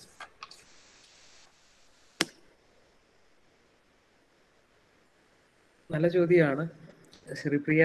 സ്ട്രഗിൾസ് എന്ന് പറഞ്ഞാൽ എല്ലാം സ്ട്രഗിൾ തന്നെയാണ്. സാറിന് ഏറ്റവും കൂടുതൽ അതിനൊരു ചലഞ്ച് ആണ് എന്ന് തോന്നിയിട്ടുള്ളത്? ഞാൻ പറയാം. അതിൽ ഏറ്റവും ബുദ്ധിമുട്ടായി തോന്നിയത് ആദ്യം തന്നെ നമുക്ക് ആദ്യത്തെ ചലഞ്ച് എന്ന് പറഞ്ഞാൽ നമ്മളെ കൊണ്ട് ഇത് പറ്റുമോ എന്നുള്ളൊരു തോന്നലാണ്. അപ്പൊ നിങ്ങൾക്ക് എല്ലാവർക്കും ഉണ്ടാകുന്ന ഒരു സംഭവം അതാണ്, നമ്മളെ കൊണ്ട് ഇത് പറ്റുമോ. അപ്പൊ നിങ്ങൾ മനസ്സിലാക്കേണ്ടത് നമ്മളെ കൊണ്ട് പറ്റുമോ എന്നുള്ളതാണ്. കാരണം മലപ്പുറത്തുകാരൻ തന്നെ ഒരു മുഹമ്മദ് അലി ഷിയാബ് സാർ ഉണ്ട്. ഇപ്പൊ ത്രിപുര അല്ല, നാഗാലാൻഡ് കാഡറാണ് സാർ. ഇപ്പോൾ സാറ് ഓപ്പൺ സ്കൂളിൽ പഠിച്ചു വളർന്ന് IAS ആയ ആളാണ്. ഓപ്പൺ സ്കൂളിൽ ഞാൻ പറഞ്ഞ എത്തിങ്ങാനയിൽ പഠിച്ചിട്ട് പിന്നെ ഓപ്പൺ സ്കൂളിൽ നിന്ന് ഡിഗ്രി ചെയ്തിട്ട് IAS ആയിട്ടുള്ള ആളാണ്. അതേപോലെ തന്നെ എൻ്റെ കൂട്ടുകാരുണ്ട് IIM പോലുള്ള സ്ഥാപനത്തിലും IIT പോലുള്ള സ്ഥാപനത്തിലൊക്കെ പഠിച്ചിട്ട് സിവിൽ സർവീസ് ആകുന്നവർ. അപ്പം ഞാൻ മനസ്സിലാക്കിയത്, ഞാൻ ഇവരുടെയൊക്കെ ജീവചരിത്രം നോക്കിയപ്പോൾ ഞാൻ മനസ്സിലാക്കിയ ഒരു കാര്യം എന്ന് പറയുന്നത്, നമുക്ക് ഏത് മേഖലയിൽ നിന്നാണെങ്കിലും ഏത് സാഹചര്യത്തിൽ നിന്നാലും ഇത് നേടാൻ നമ്മൾ തീരുമാനിച്ചു കഴിഞ്ഞാൽ ചെയ്യാൻ പറ്റും. അപ്പോൾ ഏറ്റവും വലിയ ചലഞ്ച് ശ്രീപ്രിയ ഒന്ന് ഇതായിരുന്നു, നമ്മളെ കൊണ്ട് ചെയ്യാൻ പറ്റുമോ എന്നുള്ളതായിരുന്നു. ഇത് ചെയ്യാൻ പറ്റുമെന്നുള്ളത് നമ്മളെ ചുറ്റുമുള്ള ആളുകൾ ഓൾറെഡി കാണിച്ചു തന്നിരുന്നു. അപ്പം നിങ്ങൾക്ക് എന്നെ നോക്കിക്കഴിഞ്ഞാൽ മനസ്സിലാവും, എനിക്ക് ചെയ്യാൻ പറ്റുമെങ്കിൽ നിങ്ങൾക്കും ചെയ്യാൻ പറ്റും. ആ സിമ്പിൾ ആസ് ദാറ്റ്. ചെയ്യാൻ പറ്റും എന്നുള്ളതായിരുന്നു, ഒരു ചിന്ത ഉണ്ടാക്കിയെടുക്കുക എന്നുള്ളതായിരുന്നു ആദ്യത്തെ ചലഞ്ച്. പിന്നെ വലിയൊരു ചലഞ്ചുകളിലൊന്ന്, അത് എന്നേക്കാൾ നേരിടേണ്ടി വരിക നിങ്ങളാണ്. ഒരു ഇൻഫർമേഷൻ എക്സ്പ്ലോഷന്റെ കാലഘട്ടത്തിലാണ് നമ്മൾ ജീവിക്കുന്നത്. ഇപ്പം നിങ്ങളൊരു പ്രത്യേകത എന്ന് പറയുന്നത് 21-ാം നൂറ്റാണ്ടിൽ 2021 നമ്മൾ ജീവിക്കുന്നത്. എല്ലാം ഓൺലൈനാണ്. ഞാൻ ഈ അടുത്ത് എവിടെയോ വായിക്കുകയുണ്ടായി, നമുക്കൊരു 2 മണിക്കൂറിൽ നമ്മൾ പ്രോസസ്സ് ചെയ്യുന്ന ഇൻഫോർമേഷൻ എന്ന് പറയുന്നത് നിയാൻഡർത്തൽ മാൻ, നമ്മളെ പൂർവികരായിരുന്ന നിയാൻഡർത്തൽ മാൻ ഒരു ജീവിത കാലഘട്ടത്തിൽ മൊത്തം പ്രോസസ്സ് ചെയ്ത ഇൻഫോർമേഷനേക്കാൾ കൂടുതലാണ്. അപ്പം അത്രയധികം ഇൻഫർമേഷനാണ് നമുക്ക് വാട്സപ്പിലൂടെയും നമ്മുടെ മൊബൈൽ ഫോണിലൂടെയും ഇന്റർനെറ്റിലൂടെയും ഒക്കെ നമ്മുടെ മുന്നിലോട്ട് വരുന്നത്. അപ്പം ഇത്രയധികം ഇൻഫർമേഷൻ എങ്ങനെ നമ്മൾ മാനേജ് ചെയ്യും, ഇതാണ് ഏറ്റവും വലിയൊരു ചലഞ്ച്, നിങ്ങളുടെ മുമ്പിൽ ഉണ്ടാകുന്ന ഏറ്റവും വലിയ ചലഞ്ചാണ്. കാരണം UPSC പ്രിപ്പറേഷന് വരുന്ന സമയത്ത് ഹിസ്റ്ററി, ജോഗ്രഫി, പൊളിറ്റിക്സ്, നിങ്ങൾ ഏതെങ്കിലും ഒരു ടോപ്പിക്ക് ഭൂമിക്ക് താഴെ പറഞ്ഞു കഴിഞ്ഞാൽ ആ ടോപ്പിക് UPSC സിവിൽ സർവീസ് പ്രിപ്പറേഷൻ്റെ സിലബസിൽ ഉൾപ്പെട്ടിട്ടുള്ളതാണ്. അപ്പോൾ ആ പറയുന്ന ടോപ്പിക്കുകളിലെല്ലാം നിങ്ങൾക്ക് വായിക്കേണ്ടതായിട്ട് ഒരുപാട് സംഭവങ്ങളുണ്ട്, നിങ്ങൾ വായിക്കേണ്ടതല്ലാത്ത ഒരുപാട് സംഭവങ്ങളുണ്ട്. അപ്പോൾ ഈ പറയുന്ന ഇൻഫോർമേഷൻ എക്സ്പ്ലോഷൻ, ഇത്ര അധികം ഇൻഫോർമേഷനിൽ നിന്നും നമുക്ക് വേണ്ട ഇൻഫോർമേഷനെ തിരഞ്ഞെടുക്കുക എന്ന് പറയുന്നതാണ് ഏറ്റവും വലിയ ചലഞ്ച് എന്ന് പറയുന്നത്. ഇപ്പം നിങ്ങൾ അനുഭവിക്കുന്നതും അത് തന്നെയായിരിക്കും. നിങ്ങളിപ്പോൾ UPSC പ്രിപ്പറേഷന് പോയി കഴിഞ്ഞാൽ ഒരു 100ഓളം ഇൻസ്റ്റിറ്റ്യൂട്ടുകൾ ഇന്ത്യയിലുണ്ട്. ഈ ഇൻസ്റ്റിറ്റ്യൂട്ടുകളെല്ലാം ഓൺലൈനിൽ ഫ്രീ സ്റ്റഡി മെറ്റീരിയൽസ് നിങ്ങൾക്ക് തരും. ഇതിൽ ഏതിനെ ഡിപ്പെൻഡ് ചെയ്യണം, ഈ ഡിപ്പെൻഡ് ചെയ്തതിൽ നിന്ന് തന്നെ ഏത് നമ്മൾ പഠിക്കണം, ഏതൊക്കെ നമ്മൾ ഒഴിവാക്കണം എന്ന് പറയുന്നത്, അത് ആ സോർട്ടിങ് ഔട്ട് പ്രോസസ്സാണ് ഏറ്റവും ബുദ്ധിമുട്ടുള്ളതും ഏറ്റവും ചലഞ്ചിങ് ആയിട്ടുള്ളത്, രണ്ടാമത്തെ ഏറ്റവും വലിയ ചലഞ്ച്. മൂന്നാമത്തെ ചലഞ്ച് എന്ന് പറഞ്ഞ് ഞാൻ മലപ്പുറം ജില്ലക്കാരനാണ്. മലപ്പുറം ജില്ലയിൽ ഞാൻ നിങ്ങളോട് ആദ്യമേ പറഞ്ഞു, ഞാൻ എൻ്റെ അനുഭവത്തിൽ നിന്നും കൂടെയാണ് പറഞ്ഞത്. മലപ്പുറം ജില്ല പൊതുവിലെല്ലാം പറയുന്നത് കേരളത്തിലെ പൊതുവിലുള്ള കുട്ടികൾക്കുള്ള ഒരു പോരായ്മയാണ്. കേരളത്തിൽ അതെടുത്തു കഴിഞ്ഞാൽ മലബാർ മേഖലയിലെ കുട്ടികൾക്ക് പൊതുവിൽ ഞാൻ കാണുന്നൊരു സംഭവമാണ്. നമുക്കൊരു കോൺഫിഡൻസിൻ്റെയോ അല്ലെങ്കിൽ ഇൻഫീരിയോറിറ്റി കോംപ്ലക്സിൻ്റെയോ ഒരു ഇഷ്യൂ ഉണ്ട്. നമ്മൾ സംസാരിക്കുന്നത് ശരിയാണോ? നമുക്ക് ഇംഗ്ലീഷിനെ കുറിച്ച് നമുക്ക് വലിയ പേടിയുണ്ട്, നമുക്കൊരാളെ മുമ്പിൽ ഇംഗ്ലീഷ് സംസാരിക്കാൻ. അതിൻ്റെ ഒരു കുഴപ്പം എന്താണെന്ന് വെച്ച് കഴിഞ്ഞാൽ നമ്മൾ ഇങ്ങനെയാണ് ഇക്വേറ്റ് ചെയ്യുന്നത്. നമ്മളെ intelligence is equal to English എന്നാണ്. നമ്മൾ ഏറ്റവും നന്നായിട്ട് ഇംഗ്ലീഷ് സംസാരിക്കുന്ന ഒരാളെന്ന് പറഞ്ഞാൽ ഏറ്റവും ഇന്റലിജൻസ് ഉള്ള ആളെന്നാണ് നമ്മളെ ഒരു മനസ്സിലുള്ള ഒരു വെപ്പ്. അപ്പൊ ഇത്തരത്തിൽ കുറെ തെറ്റായ മിത്തുകൾ നമ്മളെ മനസ്സിലെ കാരണം നമുക്ക് ഇംഗ്ലീഷ് പറയാൻ എപ്പോഴും പേടിയാണ്. നമുക്ക് എപ്പോഴും ഭയങ്കര കോൺഷ്യസ് ആണ് നമ്മൾ ഇംഗ്ലീഷ് സംസാരിക്കുന്ന സമയത്ത്. അപ്പൊ ഇന്റർവ്യൂവിന്റെ സമയത്തൊക്കെ എനിക്ക് വലിയ ബുദ്ധിമുട്ടുകളായിരുന്നു. നമ്മുടെ ഉള്ളിലുള്ള ആശയത്തെ ഇന്റർവ്യൂ ബോർഡിന്റെ മുമ്പിലേക്ക് വളരെ തനതായ രീതിയിൽ പ്രസന്റ് ചെയ്യാനുള്ള ബുദ്ധിമുട്ട് എനിക്ക് നന്നായിട്ടുണ്ടായിരുന്നു. അപ്പൊ അതിനെ ഓവർകം ചെയ്യാം. അപ്പൊ ആ പറയുന്ന ഒരു അത്തരത്തിലെ നമ്മുടെ ഉള്ളിലുള്ള കോൺഷ്യസ്നെസ്സിനെ, അല്ലെങ്കിൽ ആ പറയുന്ന ഡിഫെൻസീവ് ആൻസേഴ്സ് എന്നല്ല ഇതിനെ പറയാം, ഡിഫെൻസീവ് ക്യാരക്ടറിനെ ഓവർകം ചെയ്യുക എന്നുള്ളതായിരുന്നു എന്നെ സംബന്ധിച്ചിടത്തോളം ഉള്ള ചലഞ്ചുകളിൽ വേറെ ഒന്ന്. പിന്നെയുള്ള ചലഞ്ച് എന്ന് പറഞ്ഞാൽ ഒബ്വിയസ്ലി ഞാൻ പറഞ്ഞില്ല, ഓരോ തവണ കിട്ടുമ്പോഴും അവസാനം ഇന്റർവ്യൂ കഴിഞ്ഞ് ആദ്യത്തെ 2 തവണയും ഇന്റർവ്യൂ കഴിഞ്ഞ് ലിസ്റ്റിലില്ലാണ്ട് പരാജിതനാവുമ്പോൾ നമുക്ക് വീണ്ടും എണീറ്റിട്ട് വീണ്ടും പരീക്ഷ എഴുതുക എന്ന് പറയുന്നത് വലിയ ചലഞ്ച് തന്നെയാണ്. തോൽവിയിൽ നിന്ന് മുന്നോട്ട് പോകുക എന്ന് പറയുന്നത് അതിലും വലിയ ചലഞ്ചുകളാണ്. അങ്ങനെ ഒരുപാട് ചലഞ്ചുകൾ നമുക്ക് സ്വാഭാവികമായിട്ടുണ്ടാവും. ഇതാണ് വലിയ ചലഞ്ചുകൾ. ഇതിന്റെ ഉള്ളിൽ ചെറിയ ചെറിയ ചലഞ്ചുകൾ ദിവസേന വന്നുകൊണ്ടേയിരിക്കും. ചലഞ്ചുകൾ എപ്പോഴും ഉണ്ടാവും. അതിന്റെ ബ്യൂട്ടി എന്ന് പറയുന്ന ആ ചലഞ്ചിനെ ഓവർകം ചെയ്യുമ്പോൾ നമ്മൾ സ്വന്തം അതിനെ ഓവർകം ചെയ്യുമ്പോൾ നമുക്ക് കിട്ടുന്ന ഒരു കോൺഫിഡൻസ് ഉണ്ട്. അത് നമുക്ക് ഒരു യൂട്യൂബ് മോട്ടിവേഷൻ വീഡിയോ കണ്ടാലും കിട്ടില്ല. അപ്പൊ അതിനെ ഓവർകം ചെയ്ത് മുന്നോട്ട് പോവുക എന്നുള്ളതാണ് ശ്രീപ്രിയ ചെയ്യാനുള്ളത്. I hope I answered your question. Okay, sir. Clear ആയി. Thank you.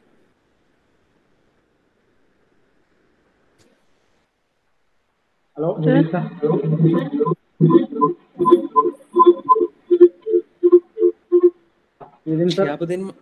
പറഞ്ഞോളൂ. ഷിയാബുദ്ദീൻ മാഷാണോ സംസാരിക്കുന്നത്? അതെ, ഞാൻ കുറച്ച് വാങ്ങിപ്പോയി സാറേ. സോറി, ഞാൻ നെറ്റ് കണക്ഷൻ പ്രശ്നമായതുകൊണ്ട് കുഴപ്പമില്ല വരാൻ പറ്റില്ല. അപ്പൊ സാർ, ഞാൻ എൻ്റെ ഒരു ചോദ്യം, നമുക്ക് ഈ നല്ല ഇൻസ്റ്റിറ്റ്യൂട്ട് സിലക്ട് ചെയ്യാന്നുള്ള ഒരു പ്രശ്നമുണ്ട്. പക്ഷെ എൻ്റെ ഒരു ക്വസ്റ്റ്യന്, ഇൻസ്റ്റിറ്റ്യൂട്ട് ആണോ സ്വന്തം പ്രിപ്പറേഷൻ ആണോ കൂടുതൽ വെയിറ്റേജ് ഏതിനാണ് കൊടുക്കേണ്ടത്? നമ്മൾ സ്വന്തമായിട്ടുള്ള ഹാർഡ് വർക്സിനാണോ ഇൻസ്റ്റിറ്റ്യൂട്ടിന്റെ പ്രാധാന്യം എത്രത്തോളം ഉണ്ട്? അതിലൊരു സിവിൽ സർവീസ് ആസ്പിറന്റിനെ സംബന്ധിച്ചിടത്തോളം ഇൻസ്റ്റിറ്റ്യൂട്ട് അതോ നമ്മുടെ സ്വന്തമായിട്ടുള്ള പ്രയത്നങ്ങൾക്കാണോ കൂടുതൽ വെയിറ്റേജ് കൊടുക്കേണ്ടത് എന്നതാണ്. താങ്ക്സ്. ഞാൻ പറഞ്ഞല്ലോ, ഇൻസ്റ്റിറ്റ്യൂട്ടുകൾ ആക്ച്വലി എന്ന് പറഞ്ഞു കഴിഞ്ഞാൽ നമ്മളൊരു ഗൈഡൻസ് ആണ് തുടക്കത്തിൽ. ഒരു ഇൻസ്റ്റിറ്റ്യൂട്ടുകളും നമുക്ക് സർവീസ് ഉറപ്പുവരുത്താൻ പറ്റില്ല. അങ്ങനെയാണെങ്കിൽ ഡൽഹിയിൽ പോയി പഠിക്കുന്ന കുട്ടികൾ എല്ലാവരും ക്ലിയർ ചെയ്യേണ്ടതാണ്. അങ്ങനെയല്ല. പക്ഷെ നമുക്ക് തുടക്കത്തിൽ ഒരുപാട് സംശയങ്ങൾ ഉണ്ടാവും. ഇപ്പം നമുക്ക് നിലമ്പൂർ പോലൊരു സ്ഥലത്തെക്കുറിച്ച്, ഇപ്പം നമ്മൾ നിലമ്പൂരിലാണല്ലോ വന്നിട്ട് സംസാരിക്കുന്നത്, നിങ്ങൾ നിലമ്പൂർ വന്നിട്ടാണല്ലോ സംസാരിക്കുന്നത്. അപ്പം നിലമ്പൂർ പോലൊരു സ്ഥലത്തെക്കുറിച്ച് ഞാൻ പറയാം. ഇപ്പം നമ്മൾ തീരുമാനിക്കുകയാണ്, നമ്മൾ അമൽ കോളേജിൽ നിന്നിട്ട് തന്നെ നമ്മളെ കുട്ടികൾ സ്വന്തം പഠിക്കുമെന്ന് തീരുമാനിക്കുകയാണ്. അപ്പം ഇങ്ങനെ ചെയ്യുമ്പോൾ ഒരു കുഴപ്പം എന്താണെന്ന് വെച്ച് കഴിഞ്ഞാൽ, നമ്മുടെ അവിടെ ഒരു സിവിൽ സർവീസ് കൾച്ചർ ഇല്ല, അല്ലെങ്കിൽ ഇങ്ങനെ ഒരു ഗ്രൂപ്പുകളോ അല്ലെങ്കിൽ സിവിൽ സർവീസ് ക്ലിയർ ചെയ്ത ആളുകളോ നമ്മുടെ ചുറ്റും ഇല്ല.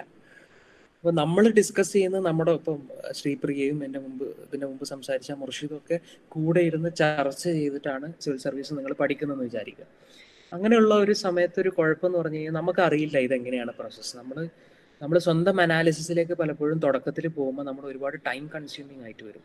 നമ്മൾ ഡിഗ്രി ഒക്കെ കഴിഞ്ഞിട്ട് നമുക്ക് ഒരുപാട് കാലമൊന്നും സിവിൽ സർവീസിന് പ്രിപ്പയർ ചെയ്യാൻ പറ്റില്ല. കാരണം നമ്മൾ ഡിഗ്രി കഴിയുമ്പോൾ തന്നെ ഏകദേശം 23 വയസ്സുള്ള ഒരാളാണ്. PGയും കഴിഞ്ഞ 25 വയസ്സായി. 25 വയസ്സ് കഴിഞ്ഞിട്ട് നമ്മൾ അധ്വാനിക്കാൻ അല്ലെങ്കിൽ അധ്വാനിക്കേണ്ടതായിട്ട് നമ്മുടെ സാമൂഹിക സാഹചര്യത്തിൽ വരുന്നുണ്ട്. അപ്പം അങ്ങനത്തെ ഒരു സമയത്ത് നമുക്ക് ഒരുപാട് വർഷമൊന്നും സിവിൽ സർവീസ് പ്രിപ്പറേഷന് കൊടുക്കാൻ പറ്റില്ല. അപ്പം അങ്ങനത്തെ സാഹചര്യങ്ങളിൽ നമ്മൾ ഈ പറയുന്ന നല്ല ഇൻസ്റ്റിറ്റ്യൂട്ടുകൾ തിരഞ്ഞെടുത്ത് കഴിഞ്ഞാൽ which will actually makes our life easier എന്നാണ് എനിക്ക് പറയാനുള്ളത്. കാരണം നമ്മളെ പണി എളുപ്പമാവും. കണ്ടന്റ് പ്രിപ്പറേഷനിലും തുടങ്ങിയ കാര്യങ്ങളിലും എല്ലാം ഞാൻ പറയുന്നത് തുടക്കത്തിലുള്ള ഒരു 6 മാസത്തിൽ നമ്മൾ മനസ്സിലാക്കുന്ന കാര്യങ്ങളൊക്കെ നമുക്ക് എളുപ്പത്തിൽ, ഇപ്പം ഞാൻ ഒറ്റയ്ക്ക് ഇത് ചെയ്യാൻ നിന്ന് കഴിഞ്ഞാൽ അതിനൊരുപാട് വർഷങ്ങളെടുക്കും. 1, 2, 3 വർഷങ്ങളെടുക്കും. അതൊരു ഇൻസ്റ്റിറ്റ്യൂട്ട് പോകുമ്പോൾ ചിലപ്പോൾ നിങ്ങൾക്ക് ഒരു 6 മാസം കൊണ്ട് കിട്ടും. ഇവിടെ ടൈം ഒരു ഇമ്പോർട്ടൻറ്റ് റിസോഴ്സാണ്. നമുക്ക് ഒരുപാട് കളയാനില്ലാത്ത ഒരു റിസോഴ്സാണ് ടൈം. അപ്പോൾ ആ ടൈമിനെ നമ്മൾ മാനേജ് ചെയ്യണം. ആ ടൈമിനെ മാനേജ് ചെയ്യാൻ നമ്മളൊരു കാശ് കൊടുത്തൊരു ഇൻസ്റ്റിറ്റ്യൂട്ടിൽ ചേരുമ്പോൾ ആ ഇൻസ്റ്റിറ്റ്യൂട്ടിൻ്റെ അറ്റ്മോസ്ഫിയറിൽ നിന്ന്, അവിടെ പഠിച്ചിറങ്ങിയ വിദ്യാർത്ഥികളിൽ നിന്ന്, അവിടുത്തെ അധ്യാപകരിൽ നിന്ന് നമുക്കതിന് എന്താ പറയുന്നത്, നമുക്ക് പ്രചോദനം, നമുക്ക് ഗൈഡൻസും കിട്ടും. അപ്പോൾ തുടക്കത്തിൽ നമ്മളത് ഹെൽപ്പ് ചെയ്യും, അത് തുടക്കത്തിൽ മാത്രം. പിന്നീട് അത് നമ്മളെ ഹെൽപ്പ് ചെയ്യുമെന്ന് ചോദിച്ചു കഴിഞ്ഞാൽ പിന്നെ നമുക്ക് ചെറിയ ചെറിയ ഹെൽപ്പുകൾ നേടിയെടുക്കാൻ വേണ്ടി ഇൻസ്റ്റിറ്റ്യൂട്ടുകളെ ഡിപ്പെൻഡ് ചെയ്യാൻ പറ്റും. പക്ഷേ പിന്നെ നമ്മുടെ മാത്രം ഹാർഡ് വർക്കാണ്, കുറച്ചും കൂടെ പറഞ്ഞാൽ സ്മാർട്ട് വർക്കാണ്. പക്ഷെ ഹാർഡ് വർക്ക് ചെയ്താലാണ് പിന്നീട് നമ്മൾ സ്മാർട്ട് വർക്കിലേക്ക് എത്തിപ്പെടുന്നത്. എന്ത് പഠിക്കണം, എന്ത് പഠിക്കേണ്ട, ഞാൻ പറഞ്ഞല്ലോ, ഒരു ഗൈഡൻസ് കിട്ടുക എന്ന് പറഞ്ഞാൽ എന്ത് പഠിക്കണം, എന്ത് പഠിക്കേണ്ട എന്നുള്ളതാണ്, അല്ലെങ്കിൽ എന്തൊക്കെ ഒഴിവാക്കണം എന്നുള്ളതാണ്, അല്ലെങ്കിൽ ഇൻ്റർവ്യൂവിന് എങ്ങനെ പ്രിപ്പയർ ചെയ്യണം എന്നുള്ളതാണ്.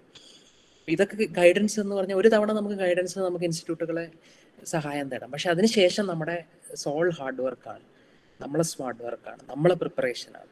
ഇതാണ് ഞാൻ കണ്ടിട്ടുള്ളത്. ഇൻസ്റ്റിറ്റ്യൂട്ടുകളെ ഡിപ്പെൻഡ് ചെയ്യുന്നതിൽ തെറ്റില്ല, കാരണം ഞാൻ നിങ്ങൾക്ക് സജസ്റ്റ് ചെയ്യുന്നതാണ്. അല്ലാണ്ട് നമ്മൾ പൊട്ടക്കിണറ്റിലെ തവള പോലെയായിരിക്കും. കാരണം നമ്മൾ വിചാരിക്കുന്നത് നമുക്ക് എല്ലാം അറിയാമെന്നാണ്, നമ്മൾ പഠിക്കുന്നുണ്ടെന്നാണ്.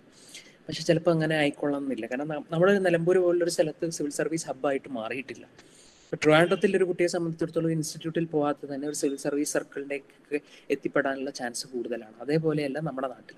അതുകൊണ്ടൊരു ഇൻസ്റ്റിറ്റ്യൂട്ടിനെ തുടക്കത്തിൽ ഡിപ്പെൻഡ് ചെയ്യുക, പക്ഷെ പിന്നീട് നമ്മുടെ സോൾ ഹാർഡ് വർക്കും സ്മാർട്ട് വർക്കുമാണ് നമ്മളെ മുന്നോട്ട് കൊണ്ടുപോകുന്നത്.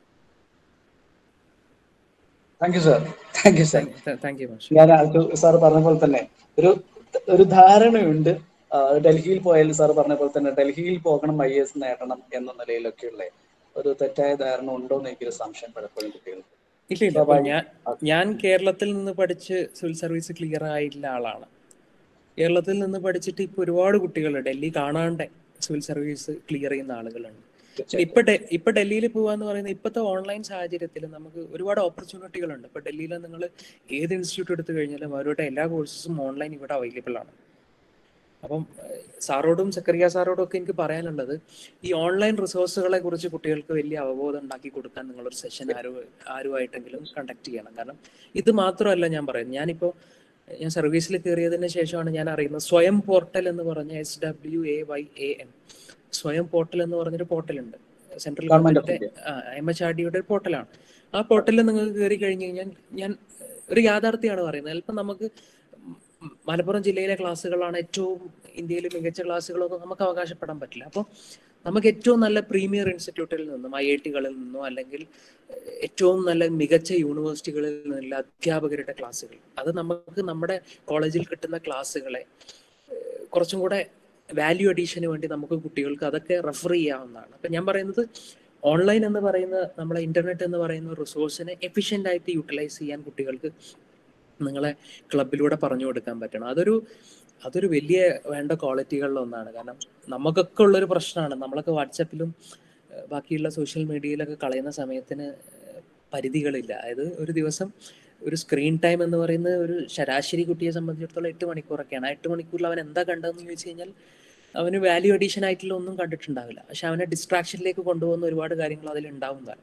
അപ്പോൾ ഞാൻ പറയുന്ന ഓൺലൈൻ റിസോഴ്സസിനെ എങ്ങനെ എഫിഷ്യൻ്റ് ആയിട്ട് യൂട്ടിലൈസ് ചെയ്യണം എന്ന് പറയുന്ന മോഡ്യൂളുകൾ പലപ്പോഴും കുട്ടികൾക്ക് എത്തിച്ചു കൊടുക്കേണ്ടതായിട്ടുണ്ട്. കാരണം നമ്മളെ കടമകളിൽ അതും കൂടെ പെട്ടതാണെന്നാണ് എൻ്റെ ഒരു വിശ്വാസം. അപ്പം ഞാൻ പറഞ്ഞു വന്നത്, ഇപ്പോൾ ഡൽഹിയിൽ പോകേണ്ട കാര്യമില്ല. ഡൽഹിയിലെ എല്ലാ ഓൺലൈൻ കാര്യങ്ങളും നമുക്ക് നാട്ടിൽ വളരെ കുറഞ്ഞ കാശിന് തന്നെ അല്ലെങ്കിൽ ഫ്രീ ആയിട്ട് തന്നെ നമുക്ക് അവൈലബിൾ ആണ്. ആ പറയുന്ന സംഭവങ്ങളെല്ലാം നോക്കി തന്നെ ഡൽഹിയിൽ പോകാത്തതിൻ്റെ പോരായ്മകളെ നമുക്ക് ഡീൽ ചെയ്യാൻ പറ്റും. പക്ഷെ ട്രിവാൻഡ്രം പോകുന്ന ഒരു നല്ല ഓപ്ഷനാണ് ഡിഗ്രിയൊക്കെ കഴിഞ്ഞതിന് ശേഷം. കാരണം ഞാൻ പറഞ്ഞില്ല, നമ്മൾ ആ ഒരു എൻവയോൺമെൻറ്റിൽ നിൽക്കുമ്പോൾ നമ്മൾ അങ്ങനെ ആയി മാറും, നമുക്ക് കുറച്ചും കൂടെ എക്സ്പോഷർ കിട്ടും. അപ്പോൾ ഒരു ട്രിവാൻഡ്രം പോകുന്ന ഒരു നല്ല പ്രവണതയായിട്ടാണ് ഞാൻ കണ്ടിട്ടുള്ളത്. ഞാനൊരിക്കലും നിലമ്പൂരിൽ നിന്നുണ്ടെങ്കിൽ ഞാൻ സിവിൽ സർവീസിൽ കയറില്ല എന്നുള്ളതിൻ്റെ, ഞാൻ പറയുന്നത് സിവിൽ സർവീസ് പ്രിപ്പറേഷൻ ഉറപ്പാണ് ഞാൻ കയറാൻ കഴിയില്ല എന്നുള്ളത്. Thanks sir. ഞാൻ ഒരു ചോദ്യം കൂടി ചോദിക്കാം, കുട്ടികൾക്ക് കൂടാ. നമ്മൾ പ്രിപ്പയർ ചെയ്യുമ്പോൾ നമ്മൾ മെയിൻ മുന്നിൽ കണ്ടിട്ടാണോ പ്രിപ്പയർ ചെയ്യുന്നത്, അതോ ഫസ്റ്റ് നമ്മൾ പ്രിലിംസ് അല്ലെങ്കിൽ അതിന്റെ ഫൗണ്ടേഷൻ മുന്നിൽ കണ്ടിട്ടാണോ പ്രിപ്പറേഷൻ തുടങ്ങേണ്ടത് എന്നുള്ള ഒരു ക്വസ്റ്റ്യൻ ആണ് എനിക്ക് ചോദിക്കാനുള്ളത്. മെയിനും കൂടി മുന്നിൽ കണ്ടിട്ടുള്ള പ്രിപ്പറേഷൻ ഇപ്പൊ തന്നെ നമ്മൾ തീർച്ചയായും. കാരണം നമ്മളെ മാർക്ക് ഡിസൈഡ് ചെയ്യുന്ന, നമ്മളെ റാങ്കും നമ്മളെ മാർക്കും ഒക്കെ ഡിസൈഡ് ചെയ്യുന്നതിന്റെ ഫാക്ടർ എന്ന് പറയുന്നത് പ്രിലിമിനറി എക്സാം അല്ല, മെയിൻസ് പരീക്ഷയാണ്. നിങ്ങൾ പ്രിലിമിനറിക്ക് 200 മാർക്ക് കിട്ടിയിട്ടും കാര്യമില്ല. പ്രിലിമിനറി ഒരു ഹൈ ജമ്പ് പോലെയാണ്. നമ്മൾ ആ എന്താ പറയുന്ന ആ ഒരു ലിമിറ്റ് നമ്മൾ കിടക്കുക എന്ന് പറയുന്നതേ പ്രിലിമിനറിയുടെ ഉദ്ദേശമുള്ളൂ. അപ്പോൾ കട്ട് ഓഫ് എന്ന് പറയുന്നത് 100 മാർക്കാണെങ്കിൽ 100.01 മാർക്ക് കിട്ടിക്കഴിഞ്ഞാൽ നിങ്ങൾ പ്രിലിമിനറി ക്ലിയർ ആയി. 100.01 മാർക്ക് കിട്ടിയ ഒരാളും 200 മാർക്ക് കിട്ടിയ ആളും പ്രിലിമിനറി പരീക്ഷ ക്ലിയർ ചെയ്തു എന്നുള്ളതാണ്. അതിനുശേഷം പിന്നെ പ്രിലിമിനറി നമ്മുടെ മാർക്ക് സ്കീം സിസ്റ്റത്തെ അല്ലെങ്കിൽ നമ്മുടെ റാങ്കിനെ നിർണ്ണയിക്കുന്നതിൽ ഒരു ഘടകയല്ല. അതുകൊണ്ട് പ്രിലിമിനറി എന്ന് പറഞ്ഞാൽ ഒരു ക്വാളിഫയിങ് എക്സാം ആണ്. അപ്പോൾ ആ ക്വാളിഫയിങ് എക്സാം എന്ന് പറയുന്നത് അതിൽ ഫോക്കസ് ചെയ്യണം, അത് ക്വാളിഫൈ ചെയ്യാൻ വേണ്ടിയിട്ടാണ്. പക്ഷെ നമ്മുടെ മെയിൻ ഫോക്കസ് എന്ന് പറയുന്നത് ഇൻ്റർവ്യൂവും അതേപോലെ തന്നെ മെയിൻസ് എക്സാമിനേഷനുമാണ്. മെയിൻസ് എക്സാമിനേഷനാണ് നിങ്ങൾ ഫോക്കസ് ചെയ്യേണ്ടത്. കാരണം അവിടെയാണ് കളി നടക്കുന്നത്, അവിടെയാണ് നമ്മളുടെ മാർക്കിൽ വലിയ വ്യത്യാസമൊക്കെ വരുന്നത്. നമ്മൾ ഓപ്ഷൻസ് തിരഞ്ഞെടുക്കുമ്പോൾ എന്തൊക്കെയാണ് നമ്മൾ ശ്രദ്ധിക്കേണ്ടതെന്ന് പറയാം സാർ? ഓപ്ഷൻസ് തിരഞ്ഞെടുക്കുമ്പോൾ 2-3 കാര്യങ്ങൾ. സ്കോറിംഗ് ആണെന്ന് ചില ആളുകൾ പറയും. പക്ഷെ സ്കോറിംഗ് ഞാൻ പറയുന്നത് എല്ലാ ഓപ്ഷണൽ പേപ്പറിലും ഉയർന്ന സ്കോർ വാങ്ങിക്കുന്നവരും ചെറിയ സ്കോർ വാങ്ങിക്കുന്നവരും ഉണ്ട്. അപ്പം നമുക്ക് സ്കോറിംഗ് ഒരു ഫാക്ടർ അല്ല. കാരണം എല്ലാ ഓപ്ഷണൽ പേപ്പറും സ്കോറിംഗ് ആണ്. ചില ആളുകൾ ഏത് ഓപ്ഷണൽ പേപ്പർ എടുത്ത് എഴുതിയാലും സ്കോറിംഗ് അല്ലാതെ വരുന്നതും ഉണ്ട്. അപ്പം ഞാൻ തമാശയായിട്ട് പറഞ്ഞാണ്, എല്ലാ ഓപ്ഷണൽ പേപ്പേഴ്സും സ്കോറിംഗ് ആണ്. ചില ഇന്ന ഓപ്ഷണൽ പേപ്പർ എടുത്തവർ ക്ലിയർ ചെയ്യുന്നില്ല എന്നൊന്നുമില്ല. അപ്പം എൻ്റെ കൂടെ തന്നെ സുവോളജി, ബോട്ടണി, ഇംഗ്ലീഷ്, മലയാളം തുടങ്ങി എല്ലാ സബ്ജക്റ്റുകളും എടുത്ത ആളുകൾ എൻ്റെ ബാച്ചിൽ 2020 ബാച്ച് IAS ഓഫീസർ ഞങ്ങൾ 150 പേരുണ്ട്. ആ 150 പേരിൽ ഏകദേശം ഒരു എത്രയോ ഡിഫറെൻറ്റ് ഓപ്ഷണൽ സബ്ജക്ട്സ് ഉള്ള ആളുകൾ അവിടെ ഉണ്ട്. പിന്നെ ഏറ്റവും ഇമ്പോർട്ടൻ്റ് ആയിട്ടുള്ള ഫാക്ടർ എന്ന് പറയുന്നത് നിങ്ങളുടെ താല്പര്യമാണ്. കാരണം മെയിൻസ് പരീക്ഷയിൽ ബാക്കിയുള്ള സബ്ജക്ട്സ് എല്ലാം നമ്മൾക്കൊരു പൊതുവിലുള്ള ഒരു അണ്ടർസ്റ്റാൻഡിങ് മതി. പക്ഷേ ഓപ്ഷണൽ സംബന്ധിച്ചിടത്തോളം നമുക്കൊരു PG ലെവൽ അണ്ടർസ്റ്റാൻഡിങ് വേണമെന്നാണ് പറയുന്നത്. അല്ലെങ്കിൽ ഒരു ആഴത്തിലുള്ള അറിവ് നമുക്കതിൽ വേണം. അപ്പോൾ എൻ്റെ ഓപ്ഷണൽ സബ്ജക്റ്റ് എന്ന് പറയുന്നത് ജോഗ്രഫി ആയിരുന്നു. ആ ജോഗ്രഫിയിൽ എന്നെ സംബന്ധിച്ചിടത്തോളം എനിക്കൊരു ഡിഗ്രി സ്റ്റുഡൻറ്റിനേക്കാൾ അല്ലെങ്കിൽ ഒരു PG സ്റ്റുഡൻറ്റിനേക്കാൾ വിവരം ഉണ്ടാകേണ്ടതായിട്ടുണ്ട്. അപ്പോൾ അതുകൊണ്ട് തന്നെ അതിൽ നമ്മൾ ഇൻവെസ്റ്റ് ചെയ്യുന്ന സമയവും എനർജിയൊക്കെ കൂടുതലാണ്. അതുകൊണ്ട് തന്നെ ആ ഓപ്ഷണൽ പേപ്പറിൽ നമ്മൾ ഇൻവെസ്റ്റ് ചെയ്യേണ്ട സമയം എനർജിയൊക്കെ കൂടുതലായതുകൊണ്ട് തന്നെ അത് ഏറ്റവും താല്പര്യമുള്ളൊരു പേപ്പർ നമ്മൾ തിരഞ്ഞെടുക്കാൻ ശ്രമിക്കുക. അത് നിങ്ങളുടെ ഡിഗ്രി വിഷയമാണെങ്കിൽ ഏറ്റവും നല്ലതാണ്. കാരണം ഡിഗ്രിക്ക് വേണ്ടി നിങ്ങൾ ഏകദേശം 3 വർഷത്തോളം, ഇപ്പോൾ നിങ്ങൾ കൊമേഴ്സാണ് നിങ്ങളുടെ ഓപ്ഷനിലെങ്കിൽ, മുർഷിദ് ഇപ്പോൾ കൊമേഴ്സ് എടുക്കുകയാണെങ്കിൽ മുർഷിദിനെ സംബന്ധിച്ചിടത്തോളം കൊമേഴ്സ് നീ ഇൻവെസ്റ്റ് ചെയ്തു 3 വർഷത്തോളം അല്ലെങ്കിൽ 4 വർഷം നിങ്ങൾ ഇൻവെസ്റ്റ് ചെയ്തു. +1 +2 നിങ്ങൾ കൊമേഴ്സാണ് എടുത്തത്. അപ്പോൾ 5 വർഷത്തോളം നിങ്ങൾ കൊമേഴ്സിൽ ഇൻവെസ്റ്റ് ചെയ്ത ഒരാളാണ്. അപ്പോൾ അത് കഴിഞ്ഞിട്ട് നിങ്ങൾ പുതിയതായിട്ട് കൊമേഴ്സ് എടുക്കുന്ന ഒരാളായിട്ട് കോമ്പീറ്റ് ചെയ്യുമ്പോൾ you are always in the upper pedestal അല്ലേ? അപ്പോൾ അങ്ങനെ ഒരു സംഭവം ഉണ്ട്. അപ്പോൾ അതുകൊണ്ട് എനിക്ക് പറയാനുള്ളത്, തിരഞ്ഞെടുക്കുമ്പോൾ ഇൻട്രസ്റ്റ് ആണ് ഫസ്റ്റ് ക്രൈറ്റീരിയ. രണ്ടാമത്തത് റിസോഴ്സാണ്. നമുക്ക് നല്ല അധ്യാപകരുണ്ടോ, നമ്മളെ ഗൈഡ് ചെയ്യാൻ പറ്റുന്ന ആളുകളുണ്ടോ, നമുക്ക് ഇതിനെക്കുറിച്ച് ചോദിക്കാൻ പറ്റുന്ന സോഴ്സുകളുണ്ടോ എന്നും കൂടെ നോക്കുക. കാരണം ഇതൊരു വളരെ ഇമ്പോർട്ടൻ്റ് ആയിട്ടുള്ള കാര്യമാണ്. മൂന്നാമത്തെ കാര്യം എന്ന് പറയുന്നത് പ്രീവിയസ് ഇയർ ക്വസ്റ്റ്യൻ പേപ്പറാണ് നമ്മൾ ബൈബിൾ എന്ന് പറയുന്നത്. പ്രീവിയസ് ഇയർ ക്വസ്റ്റ്യൻ പേപ്പറൊക്കെ നോക്കിയിട്ട് നമുക്ക് കോൺഫിഡൻസ് ഉണ്ടോ നോക്കുക. Whether will be able to answer those questions എന്ന് നമ്മൾ നോക്കുക. ആൻസർ ചെയ്യാൻ പറ്റുമെങ്കിൽ, അല്ലെങ്കിൽ കുറേയൊക്കെ നമുക്ക് മാനേജബിൾ ആണ്, നമുക്ക് ആൻസർ ചെയ്യാൻ പറ്റില്ല, പക്ഷേ മാനേജബിൾ ആണ് നമുക്ക് തോന്നുകയാണെങ്കിൽ ആ ഓപ്ഷനിൽ എടുത്തിട്ട് മുന്നോട്ട് പോകാം. 3 കാരണങ്ങളാണ്: ഇൻട്രസ്റ്റ്, റിസോഴ്സസ്, അധ്യാപകർ, പുസ്തകങ്ങൾ, അതേപോലെ തന്നെ നമ്മുടെ സീനിയേഴ്സ് ആയിട്ടുള്ള ആളുകൾ. മൂന്നാമത്തെ കാര്യം എന്ന് പറയുന്നത് പ്രീവിയസ് ഇയർ ക്വസ്റ്റ്യൻസ്. ഈ 3 കാര്യങ്ങൾ മുന്നോട്ട് വെച്ചിട്ട് വേണം നിങ്ങൾ മുന്നോട്ട് പോകാൻ. ഒരു നിമിഷം, ഒരു മിനിറ്റ് ഷിബിൽ, ഒരു മിനിറ്റ്.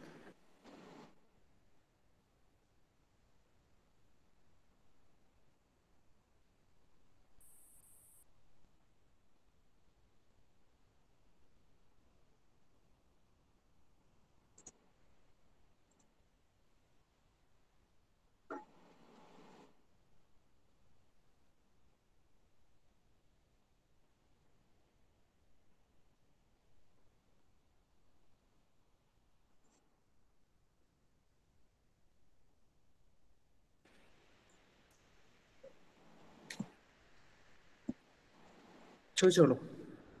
സോറി. ഹലോ, സംസാരിച്ചോ. ഒരു PSCക്ക് വേണ്ടിയിട്ട് ഇപ്പൊ റെഗുലർ ആയിട്ട് പഠിക്കണ ഒരു കുട്ടിക്ക് ഇപ്പൊ UPSC എക്സാം ക്രാക്ക് ചെയ്യാൻ ഈസി ആയിരിക്കുമോ? PSCയിൽ ഇപ്പൊ നമ്മൾ പൊതുവെയുള്ള കാര്യങ്ങൾ പഠിക്കുന്നുണ്ടല്ലോ, അപ്പൊ ജനറൽ ആയിട്ട് UPSCയിലും അത് തന്നെയാണോ വരുന്നത്? ഷിബിൽ, അത് വ്യത്യാസമുണ്ട്. കാരണം PSCക്ക് നിങ്ങൾ ടെസ്റ്റ് ചെയ്യുന്ന കാര്യങ്ങളും ഇപ്പൊ നിങ്ങൾ PSCയിൽ ഏത് എക്സാം ആണ് എന്നുള്ളതാണ് പിന്നത്തെ ചോദ്യം.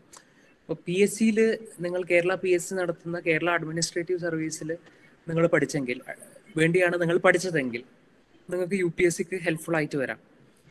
അതല്ല, നിങ്ങൾ PSCയിലെ LD ക്ലാർക്കോ UD ക്ലാർക്കിനൊക്കെ വേണ്ടിയിട്ടാണ് നിങ്ങൾ പഠിച്ചതെങ്കിൽ അത് UPSCയിൽ എത്തുമ്പോഴേക്കും വലിയൊരു ഹെൽപ്പായിട്ടൊന്നും എനിക്ക് തോന്നുന്നില്ല. അതൊരു യാഥാർത്ഥ്യമാണ്. അതേപോലെ തന്നെ UPSCയിൽ നിങ്ങൾ ഒരുപാട് പഠിച്ചു കഴിഞ്ഞാൽ അതിന് താഴെയുള്ള പരീക്ഷകളെല്ലാം ക്ലിയർ ചെയ്യാം എന്നുള്ളതൊക്കെ ഒരു തെറ്റിദ്ധാരണയാണ്. നമുക്ക് ഹെൽപ്ഫുൾ ആയിട്ട് വരും. കാരണം നമുക്കൊരു ഇപ്പൊ UPSC നിങ്ങൾ പഠിച്ചു കഴിഞ്ഞാൽ UPSCക്ക് നിങ്ങൾക്ക് പഠിച്ചു കഴിഞ്ഞാൽ നിങ്ങൾക്ക് ഒരു ജനറൽ അവബോധം ഉണ്ടാവും. പക്ഷെ PSCയിൽ ടെസ്റ്റ് ചെയ്യുന്നത് വേറെയാണ്. PSCയിൽ എന്താണ് ചോദ്യം ചോദിക്കുന്നത്? സോൾട്ട് സത്യാഗ്രഹയുടെ ഡേറ്റ് ഒക്കെ ചോദിക്കും. ഇത്ര മാർച്ചാണോ ഏപ്രിലാണോ മെയ് ആണോ എന്നൊക്കെ അടക്കം വളരെ സ്പെസിഫിക് ആയിട്ടുള്ള ചോദ്യങ്ങളാണ് PSCയിൽ വരുന്ന ചോദ്യങ്ങളുടെ ഒരു പ്രത്യേകത എന്ന് പറയുന്നത്. പക്ഷെ UPSCയിലെ ചോദ്യം കുറച്ചും കൂടെ അനലിറ്റിക്കലാണ്.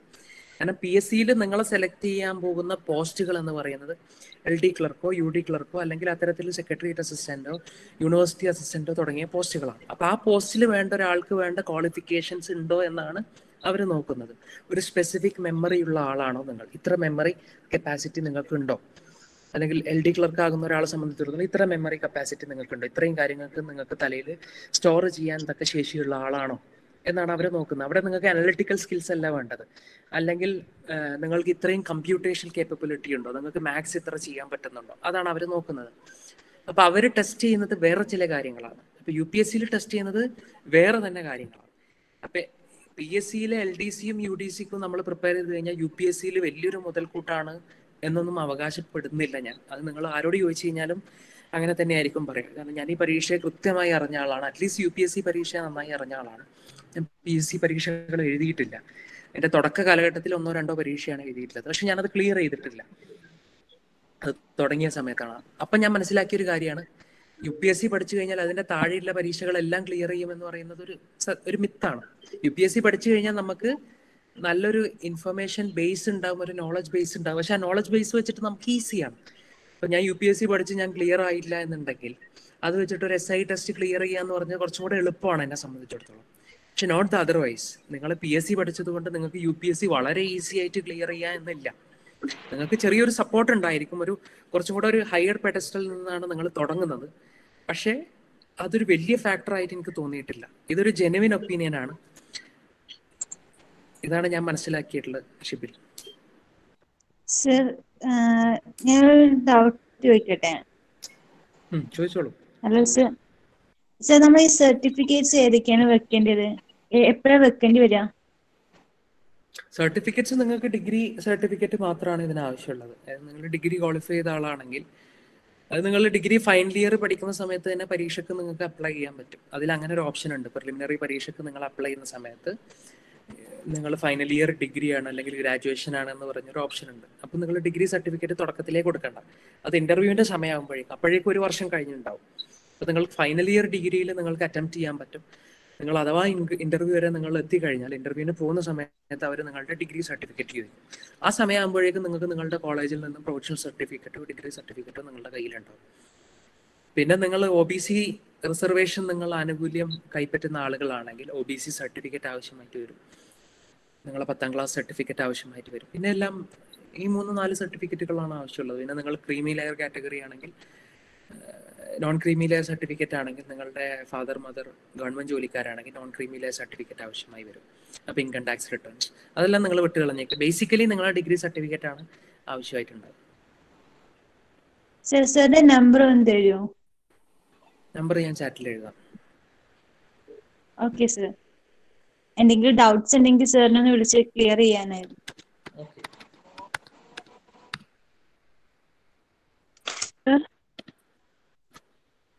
പറഞ്ഞോളൂ അഞ്ജു.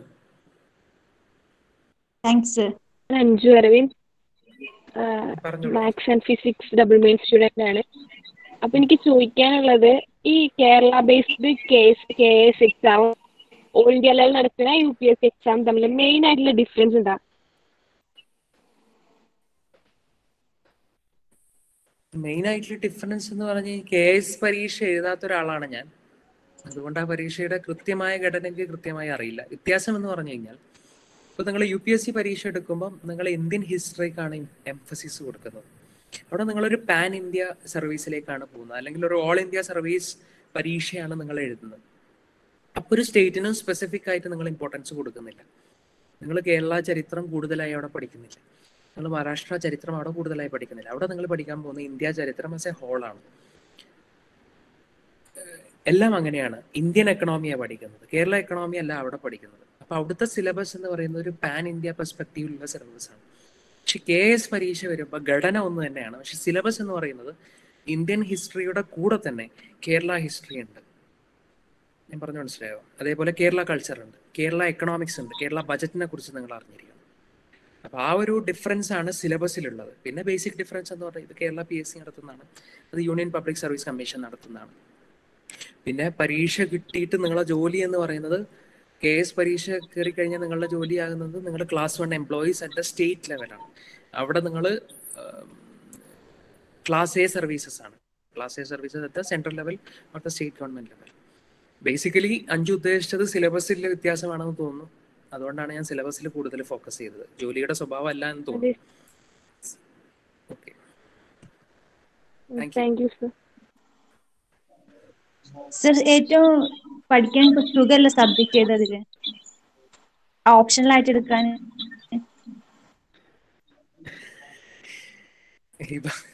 ഇത് ഞാൻ എന്താ പറയേണ്ടത്? സുഖമുള്ള സബ്ജക്ട് ഏതാന്ന് ചോദിച്ചു കഴിഞ്ഞാൽ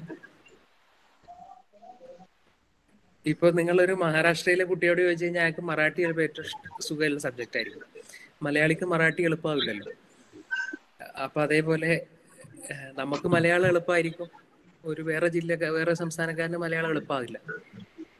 ഒരു എഞ്ചിനീയർ ആയിട്ടുള്ള എന്നെ സംബന്ധിച്ചിടത്തോളം എഞ്ചിനീയറിംഗ് സബ്ജക്ട്സ് കുറച്ചും കൂടെ എളുപ്പമായിരിക്കും.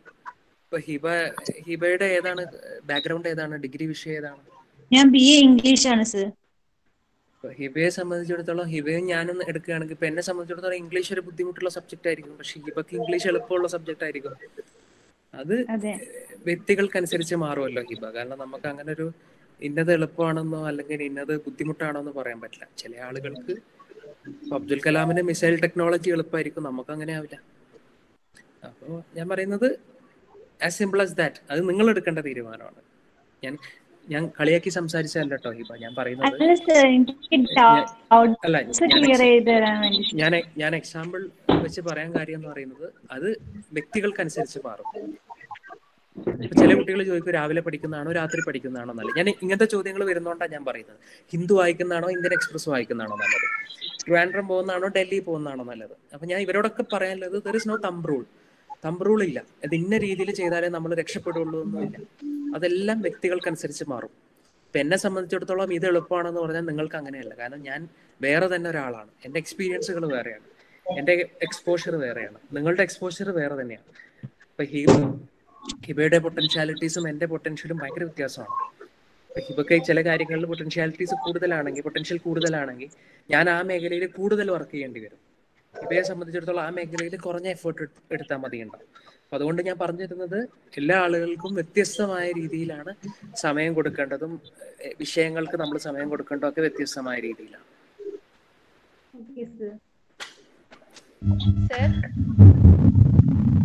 പറഞ്ഞോളൂ. സാറ് പറഞ്ഞു 5 തവണ ചെയ്തിട്ടുണ്ട് ഇത്. അതേപോലെ ഫസ്റ്റ് 2 തവണ ലിസ്റ്റ് ഇല്ലാണ്ട് ഇന്റർവ്യൂവിന് സമയത്ത് വെച്ചിട്ട് കട്ടായി പോയി എന്ന് പറഞ്ഞു. അതിനുശേഷം സാർ ഇന്റർവ്യൂ ക്ലിയർ ചെയ്യാൻ വേണ്ടിയിട്ട് എടുത്ത സ്ട്രാറ്റജികൾ എന്തൊക്കെയായിരുന്നു? ഇന്റർവ്യൂവിന്റെ സമയത്ത് പോയതിനു ശേഷം പിന്നെ ഇന്റർവ്യൂ ക്ലിയർ ചെയ്യാൻ വേണ്ടിയിട്ട് എടുത്ത സ്ട്രാറ്റജി. ഞാൻ പറഞ്ഞല്ലോ ശ്രീപ്രിയ, ഇതിലൊരു തെറ്റായ ഒരു സംഭവം എന്താണെന്ന് വെച്ച് കഴിഞ്ഞാൽ നമ്മളൊക്കെ വിചാരിക്കുന്ന ഇന്റർവ്യൂവിൽ മാർക്ക് കുറഞ്ഞുകൊണ്ടാണെന്നല്ല. അങ്ങനെയല്ല. നമ്മളെ മെയിൻസ് പരീക്ഷയുടെ മാർക്കും ഇന്റർവ്യൂ മാർക്കും കൂടെ ചേർത്തിട്ടാണ്, ഇത് രണ്ടും പ്ലസ് ചെയ്തിട്ടാണ് നമ്മളെ ഫൈനൽ റാങ്ക് ലിസ്റ്റ് വരുന്നത്. 5 വർഷവും എൻ്റെ ഇന്റർവ്യൂ മാർക്കിൽ വലിയ വ്യത്യാസം ഉണ്ടായിട്ടില്ല. ഏകദേശം 160 to 180 ഇടയിലാണ് എൻ്റെ ഇന്റർവ്യൂ മാർക്ക് വന്നിട്ടുള്ളത്.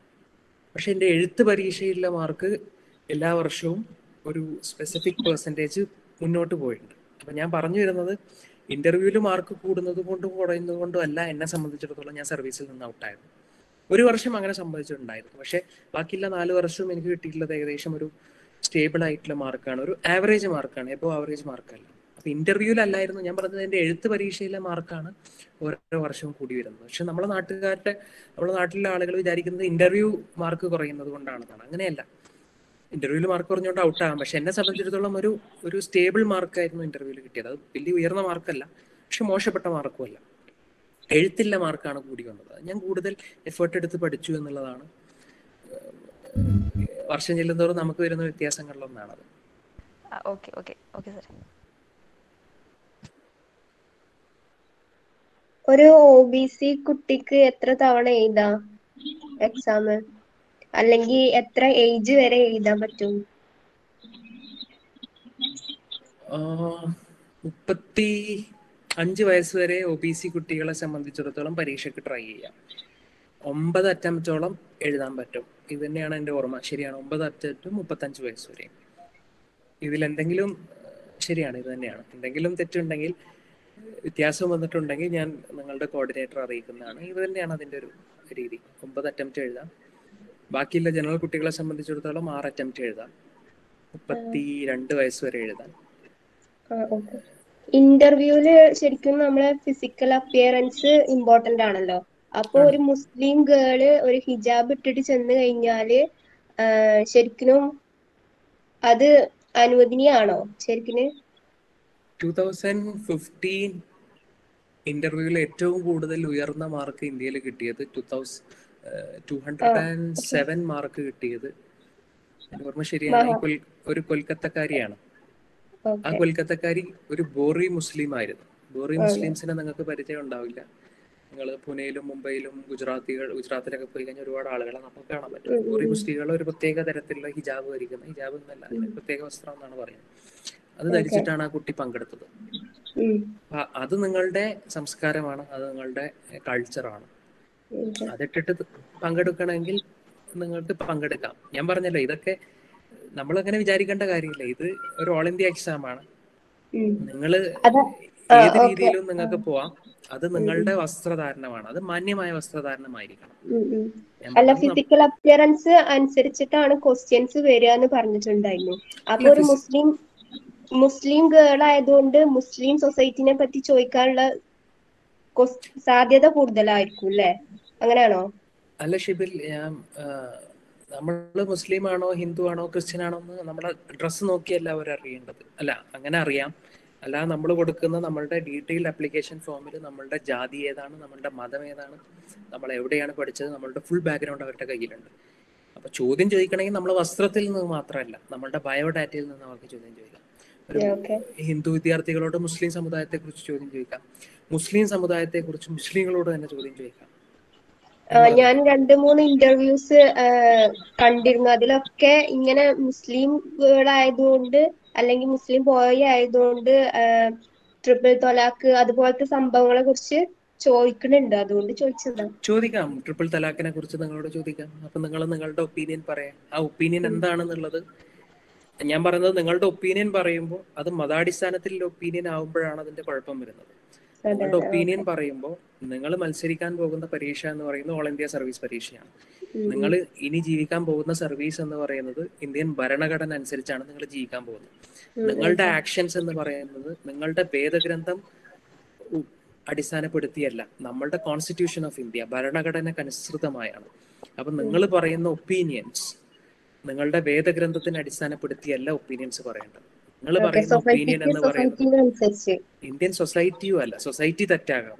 ഇന്ത്യൻ ഭരണഘടനയ്ക്ക് അനുസൃതമായ ഉത്തരം പറയുക എന്നുള്ളതാണ് നമ്മളുടെ ശരിയായ ഘടന.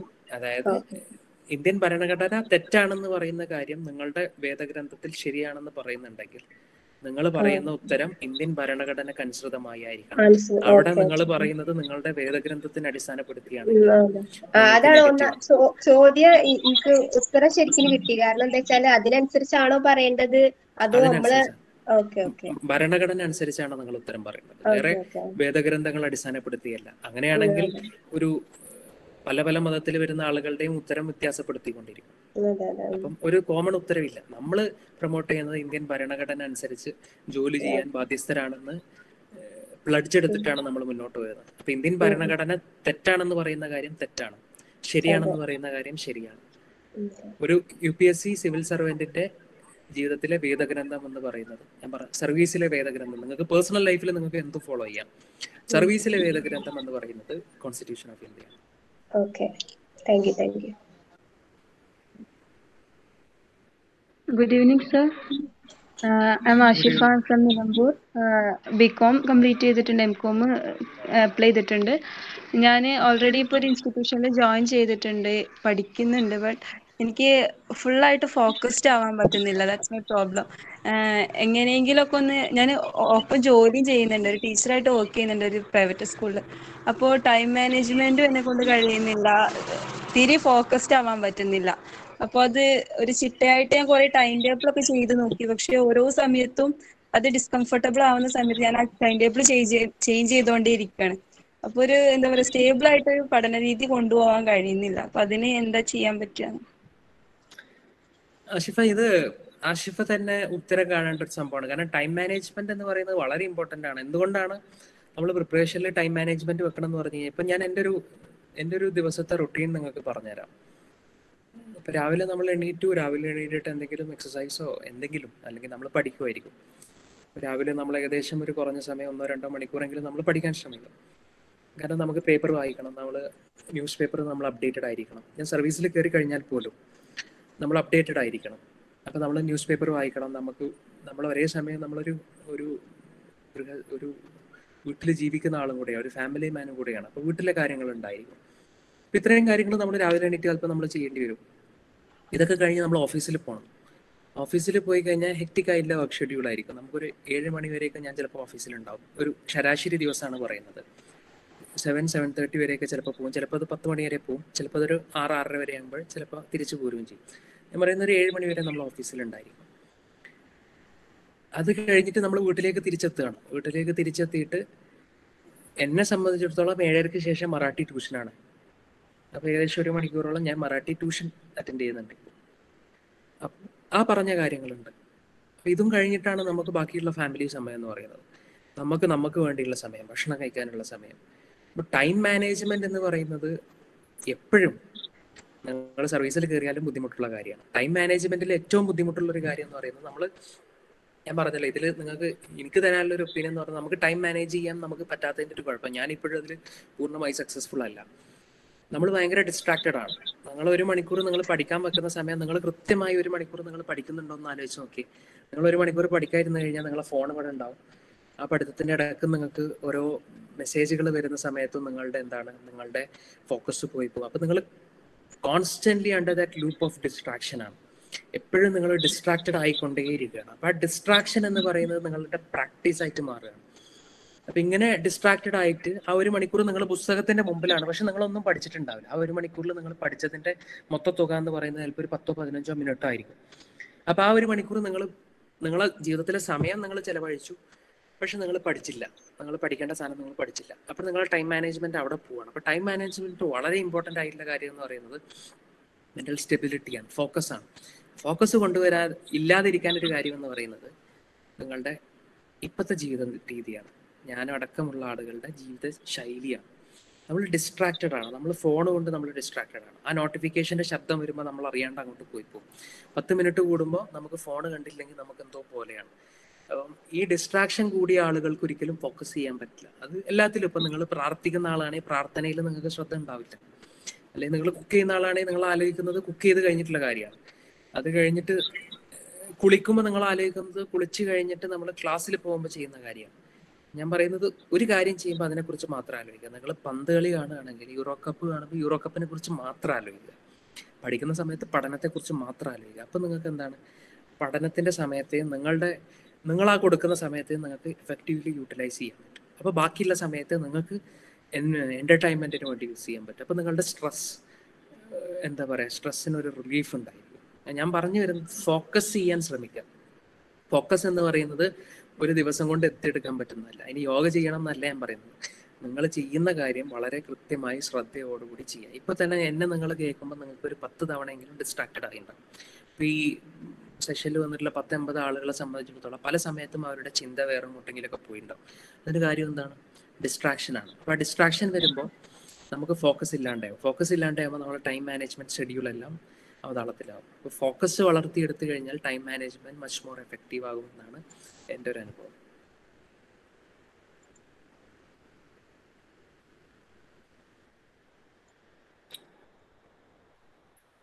ഇനി ചോദ്യങ്ങളുണ്ടോ?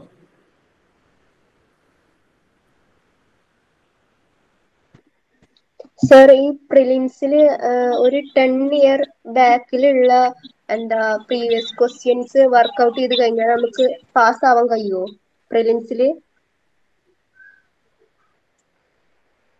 ഷിബിൽ, ഞാൻ തിരിച്ചങ്ങോട്ടൊരു ചോദ്യം ചോദിക്കട്ടെ. ഓക്കെ.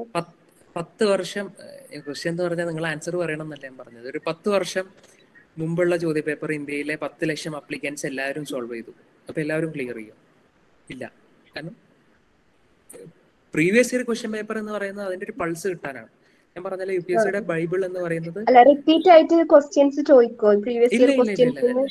ഒരിക്കലും. അപ്പോ അതിലുള്ള കണ്ടന്റുകൾ ഏറെക്കുറെ കവർ ചെയ്ത് കഴിഞ്ഞാൽ നമുക്ക് ഒന്നും ചെയ്യാൻ പറ്റില്ല, അത് ഉപകാരപ്പെടില്ല എന്നാണോ? അല്ല, ആ കണ്ടന്റുകൾ വേറെ രീതിയിൽ ചോദിക്കും.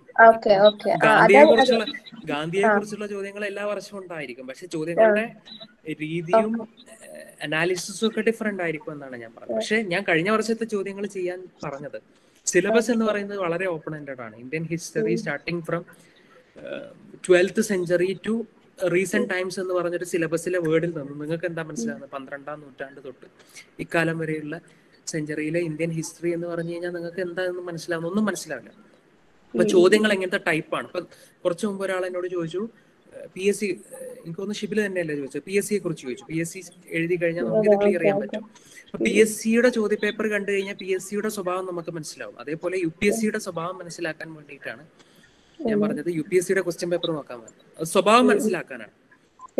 കാരണം UPSCയിൽ ഒരിക്കലും പിൻ പോയിന്റഡ് ആയിട്ട് നമ്മൾ 12 മാർച്ച് 1917 എന്ന് പറയുന്ന ഡേറ്റോ അങ്ങനത്തെ ഡേറ്റുകൾക്ക് ഫോക്കസ് ഇല്ല. അല്ലെങ്കിൽ 17 ഏപ്രിൽ 1919 എന്ന് പറയുന്ന ഡേറ്റ് നമ്മൾ അറിഞ്ഞിരിക്കണം എന്ന് UPSCയിൽ സാധാരണ ചോദ്യങ്ങൾ ചോദിക്കാറില്ല. ചോദിക്കാം, പക്ഷെ ചോദിക്കാറില്ല.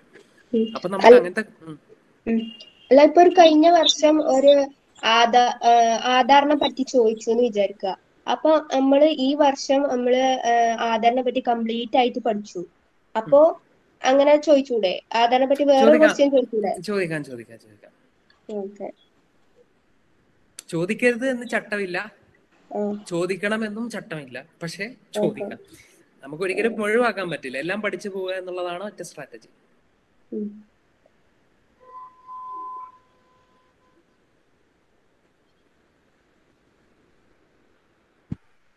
പ്രിലിംസ് ഒബ്ജക്റ്റീവ് ക്വസ്റ്റ്യൻസ് അല്ലേ വരും? ഒബ്ജക്റ്റീവ് ആണ്. അതിന് മിനിമം എത്ര മാർക്ക് വേണം പാസ്സാവാൻ വേണ്ടി? അത് സെക്കൻഡ് പേപ്പർ നമ്മൾ ക്വാളിഫയിങ് ആണ്. സെക്കൻഡ് പേപ്പർ എന്ന് പറഞ്ഞാൽ ആപ്റ്റിറ്റ്യൂഡ് ആണ്. നമ്മുടെ മാത്സും എന്താ പറയാ, ആപ്റ്റിറ്റ്യൂഡ് ടൈപ്പ് ഉണ്ടല്ലോ, കുറെ ഇംഗ്ലീഷും മാത്സും ഒക്കെയാണ് അതിന്റെ ഭാഗമായിട്ടുള്ളത്.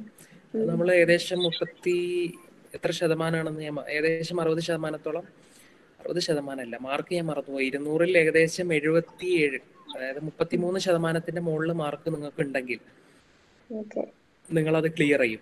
അത് ക്ലിയർ ചെയ്താൽ മാത്രമേ നിങ്ങളെ പേപ്പർ 1 അവർ വാല്യൂ ചെയ്യുള്ളൂ. ആ പേപ്പർ 1 എന്ന് പറഞ്ഞു കഴിഞ്ഞാൽ ഇപ്പൊ ഞാൻ പറയാണ്, നമ്മളെ സെഷനിൽ ഏകദേശം 80 കുട്ടികൾ ഉണ്ടെന്ന് വെച്ചാൽ 80 കുട്ടികളാണ് UPSC പരീക്ഷ എഴുതുന്നത്. 80 കുട്ടികളും പേപ്പർ 2 ക്ലിയർ ചെയ്തു, എന്നിട്ട് പേപ്പർ 1 എഴുതുകയാണ്. അപ്പൊ 80 കുട്ടികളിൽ നമുക്ക് ആകെ സെലക്ട് ചെയ്യാൻ പോകുന്നത് 40 കുട്ടികളെ ആണെങ്കിൽ 40ാമത്തെ കുട്ടിക്ക് കിട്ടിയ മാർക്ക്, അതായത് 40ാമത്തെ കുട്ടിക്ക് 200-ൽ കിട്ടിയ മാർക്ക് പേപ്പർ 1-ന് 100 മാർക്കാണെന്നുണ്ടെങ്കിൽ, അല്ലെങ്കിൽ 101 മാർക്കാണെന്നുണ്ടെങ്കിൽ 101 മാർക്കാണ് അതിന്റെ കട്ട് ഓഫ്. കാരണം അതിനർത്ഥം എന്ന് പറഞ്ഞാൽ 40ാമത്തെ കുട്ടീന്റെ മുകളിൽ റാങ്കിൽ വരുന്ന കുട്ടികളെല്ലാം 100 മാർക്കിന് മുകളിലുള്ളവരും 40ാമത്തെ കുട്ടിയുടെ താഴെ വരുന്ന കുട്ടികളെല്ലാം 100 മാർക്കിന് താഴെയുള്ളവരും.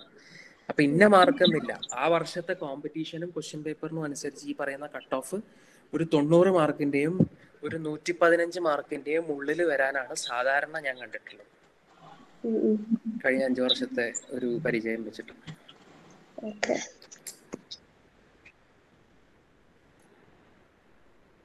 ചോദ്യങ്ങൾ വേറെ ഇല്ലേ? വേറെ ചോദ്യങ്ങൾ ഉണ്ടെങ്കിൽ നമ്മൾ മുന്നോട്ട് പോകാം, ഇല്ലെങ്കിൽ നമുക്ക് അവസാനിപ്പിക്കാം. നിങ്ങൾക്ക് ചോദ്യം ചോദിക്കാം, എന്ത് ചോദ്യം ചോദിക്കാം. അഞ്ചു ആണോ സംസാരിക്കുന്നത്?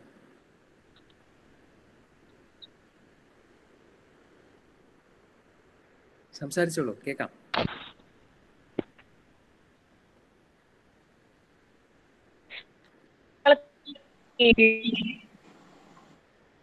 അഞ്ചു, നെറ്റ് കണക്ഷൻ കുറച്ച് ഷേക്കിയാണ്, കേൾക്കുന്നില്ല. അത് എത്രത്തോളം പോസിബിൾ ആണ്? കേട്ടില്ല, ചോദ്യം ക്ലിയർ ആയില്ല, ഒന്നും കൂടെ സംസാരിക്കാം.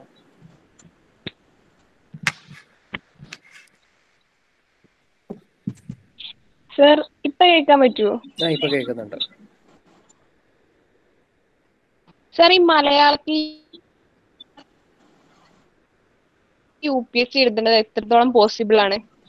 പോസിബിൾ ആണ്. നിങ്ങൾക്ക് അതിനെക്കുറിച്ച് ഞാൻ പറയാൻ മറന്നു. നിങ്ങൾ നല്ല ചോദ്യമാണ്. നിങ്ങൾക്ക് വേണമെങ്കിൽ പ്രിലിമിനറി പരീക്ഷ നമുക്ക് മലയാളത്തിൽ അവൈലബിൾ അല്ല, ഹിന്ദിയിലും ഇംഗ്ലീഷിലും മാത്രമേ അവൈലബിൾ ഉള്ളൂ.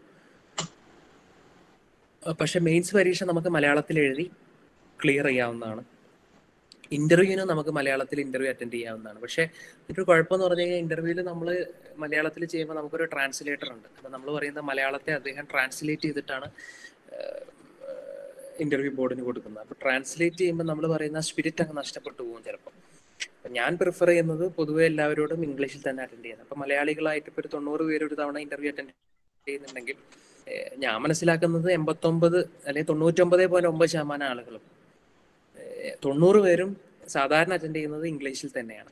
കാരണം നമ്മൾ മലയാളത്തിൽ കൊടുത്താലും അവർ ചോദിക്കും നിങ്ങൾക്ക് ഇംഗ്ലീഷിൽ സംസാരിക്കാൻ പറ്റുമോ, കുറച്ച് സംസാരിച്ചാലും കുഴപ്പമില്ല. കാരണം നമ്മൾ വിചാരിക്കുന്ന പോലെ നമ്മുടെ ഇംഗ്ലീഷ് അത്ര മോശമല്ല കേട്ടോ. മഞ്ജുവിനോട് പറയാനല്ല, നമ്മളെ ഇംഗ്ലീഷ് അത്ര മോശമല്ല.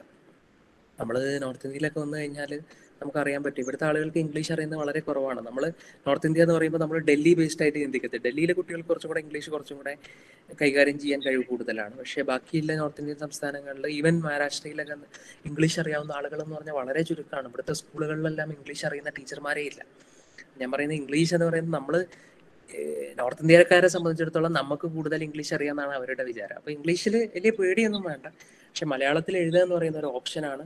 UPSC അംഗീകരിച്ചാണ് you can actually write and attend interviews in Malayalam.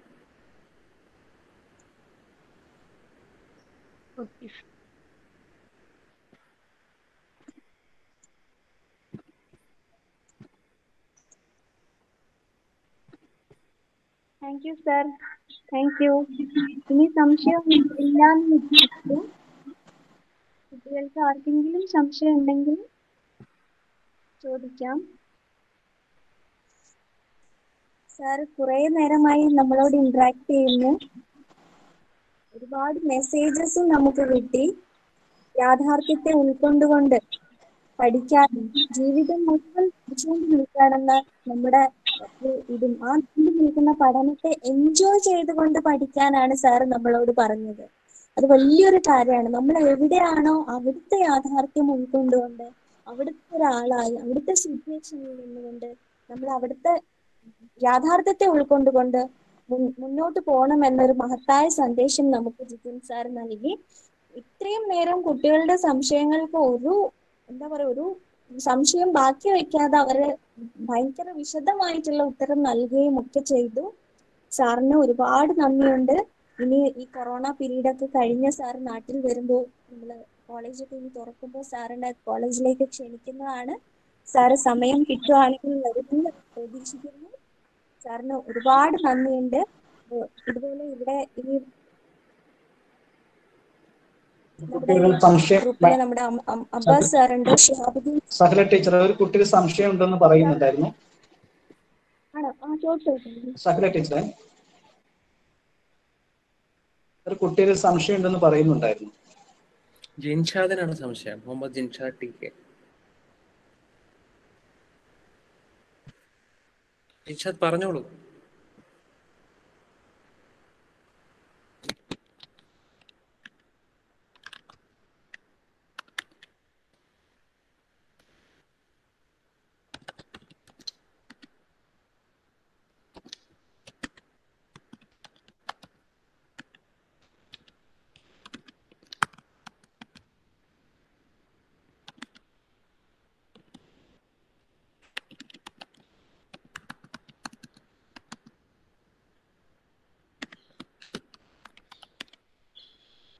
ജൻഷാദ് connected അല്ലെന്നാ തോന്നുന്നത്. ജൻഷാദ് ശ്രമിക്കുന്നുണ്ടോന്ന് സംസാരിക്കാൻ. മൈക്ക് ഓണാണ്.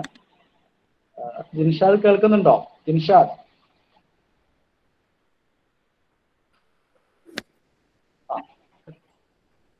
പിന്നീടാകും. Teacher Sahala teacher continue. Sir ഒരു കാര്യം ചോദിക്കാണ്ടായിരുന്നു. ഹലോ, കേൾക്കാവോ? സാർ IAS സാറിന് കിട്ടുന്നതിന്റെ മുൻപ് സാറ് വേറൊരു ഗ്രേഡ് A സർവീസിൽ ഉണ്ടായിരുന്നു എന്ന് കേട്ടിട്ടുണ്ട്. അപ്പൊ ജോലി ചെയ്തിട്ടുള്ള ഒരു പ്രിപ്പറേഷൻ ഫേസും നമ്മൾ ജോലിക്ക് പോവാതെ പ്രിപ്പയർ ചെയ്യുന്നതും തമ്മിലൊരു ഡിഫറൻസ് ഉണ്ടാവില്ലേ?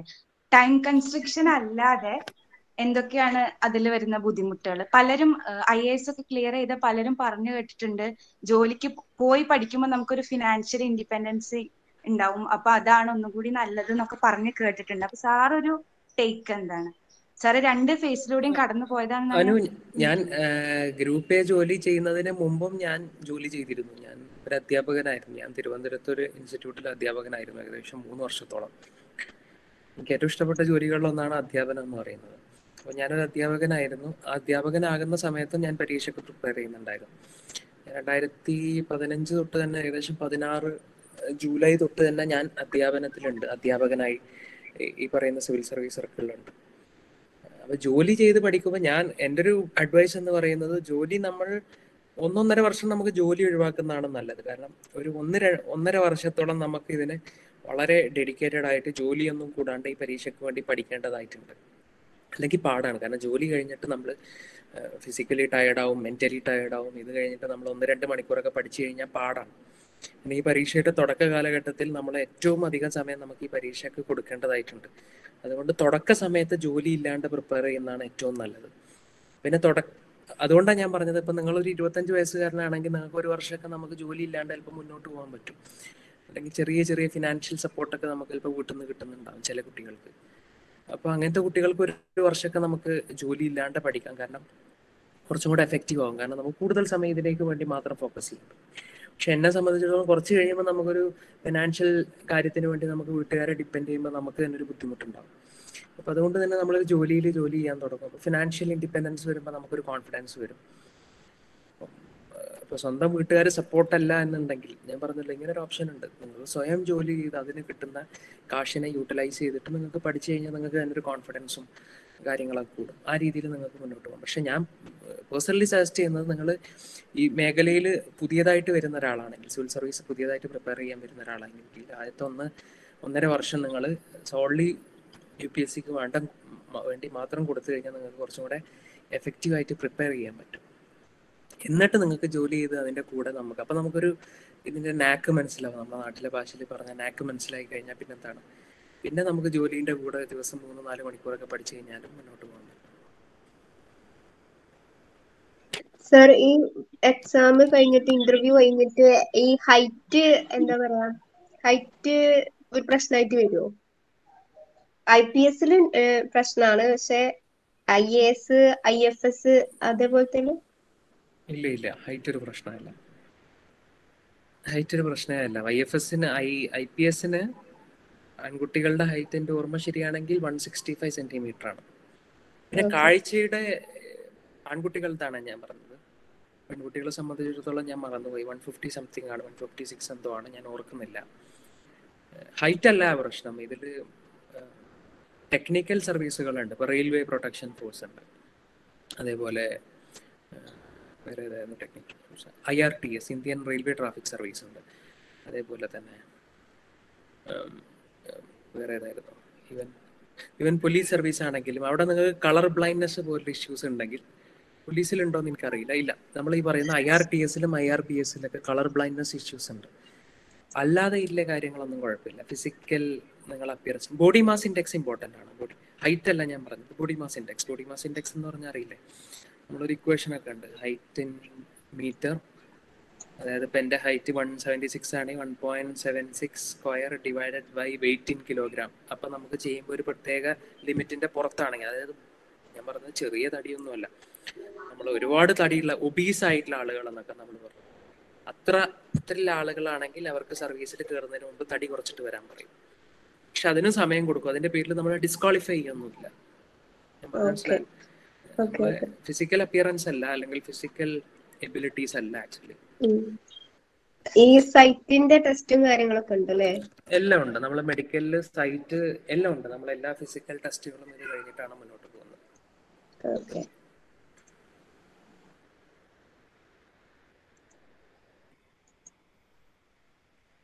സർ, ജിൻഷിത്തിന്റെ ക്വസ്റ്റ്യൻ കമന്റ് ബോക്സിൽ ഉണ്ട് സർ. ജസ്റ്റ് ഒരു വാക്ക് പറഞ്ഞ് നമുക്ക്. ലാൽ ബഹദൂർ ശാസ്ത്രി ട്രെയിനിങ് ഇൻസ്റ്റിറ്റ്യൂട്ടിലെ അനുഭവങ്ങളെ കുറിച്ച് ഞങ്ങൾ കൊറോണ ബാച്ചാണെന്നാണ് അറിയപ്പെടുന്നത്. ഞങ്ങൾ പോയ സമയം തൊട്ടേ കൊറോണയാണ്, അതുകൊണ്ട് കുറേ റെസ്ട്രിക്ഷൻസ് ഉണ്ടായിരുന്നു. പക്ഷെ ഞാൻ പറഞ്ഞില്ല, അതൊരു നല്ല അനുഭവമാണ്. എന്നെ സംബന്ധിച്ചിടത്തോളം നോർത്ത് ഇന്ത്യയിൽ അതിന് മുമ്പ് ഞാൻ താമസിച്ചിട്ടുണ്ടായിരുന്നു. പക്ഷെ അല്ലാത്ത ഒരാളെ സംബന്ധിച്ചിടത്തോളം ഹിമാലയത്തിലാണ് ഈ പറയുന്ന ലാൽ ബഹദൂർ ശാസ്ത്രി ഇൻസ്റ്റിറ്റ്യൂട്ട്. നിങ്ങൾ സ്കൂളിലൊക്കെ പഠിച്ചിട്ടുള്ള റസ്കിംഗ് ബോണ്ട് ഇപ്പോഴും അവിടെ ഉണ്ട്.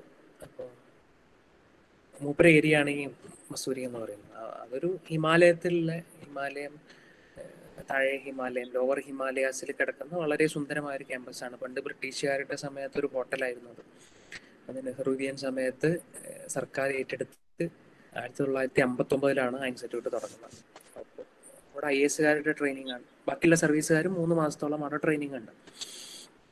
നല്ല അനുഭവമാണ്. അതിൽ ഏറ്റവും നല്ല എക്സ്പീരിയൻസ് എന്ന് പറയുന്നത് ഇന്ത്യയിലെ നോർത്ത് ഈസ്റ്റ് അങ്ങ് മണിപ്പൂരും നാഗാലാൻഡും തൊട്ട് സൗത്ത് കേരളവും തമിഴ്നാടും ലക്ഷദ്വീപും ഈവൻ ആൻഡമാനിൽ നിന്നുള്ള ആളുകൾ വരെ, അങ്ങ് മുകളിൽ ലഡാക്കിലുള്ള ഒരു പെൺകുട്ടി വരെ ഉണ്ടായിരുന്നു ഞങ്ങളുടെ ബാച്ചിൽ. പുറത്ത് ഗുജറാത്തികൾ ഉൾപ്പെടെയുള്ള ആളുകൾ.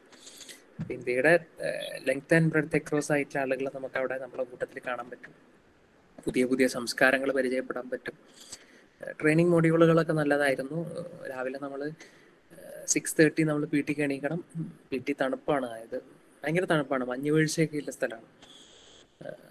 അതായത് ഒരു 3 ലെയർ 4 ലെയർ ഡ്രസ്സിങ് കൂടാണ്ട് ഞാൻ അവിടെ പുറത്തിറങ്ങിയിട്ടില്ല. ഞങ്ങൾ പോരാൻ നേരം സമ്മറായ സമയത്താണ് ഒരു 2 ലെയർ ഡ്രസ്സിങ്ങിൽ നമ്മൾ പുറത്തിറങ്ങിയിട്ടില്ല. അതിന് മുമ്പെല്ലാം 4 ലെയർ ഡ്രസ്സിങ്ങിൽ നമ്മൾ രാവിലെ എണീറ്റിട്ട് തണുപ്പിൽ നമ്മൾ PT പോകും. അത് കഴിഞ്ഞ് തിരിച്ചു വന്ന് ക്ലാസ് അറ്റൻഡ് ചെയ്യും. 5 മണി വരെ ക്ലാസ് ഉണ്ടാകും. അത് കഴിഞ്ഞ് കഴിഞ്ഞാൽ ഓരോരോ പ്രോഗ്രാംസും കാര്യങ്ങളൊക്കെ ഉണ്ടായിരിക്കും.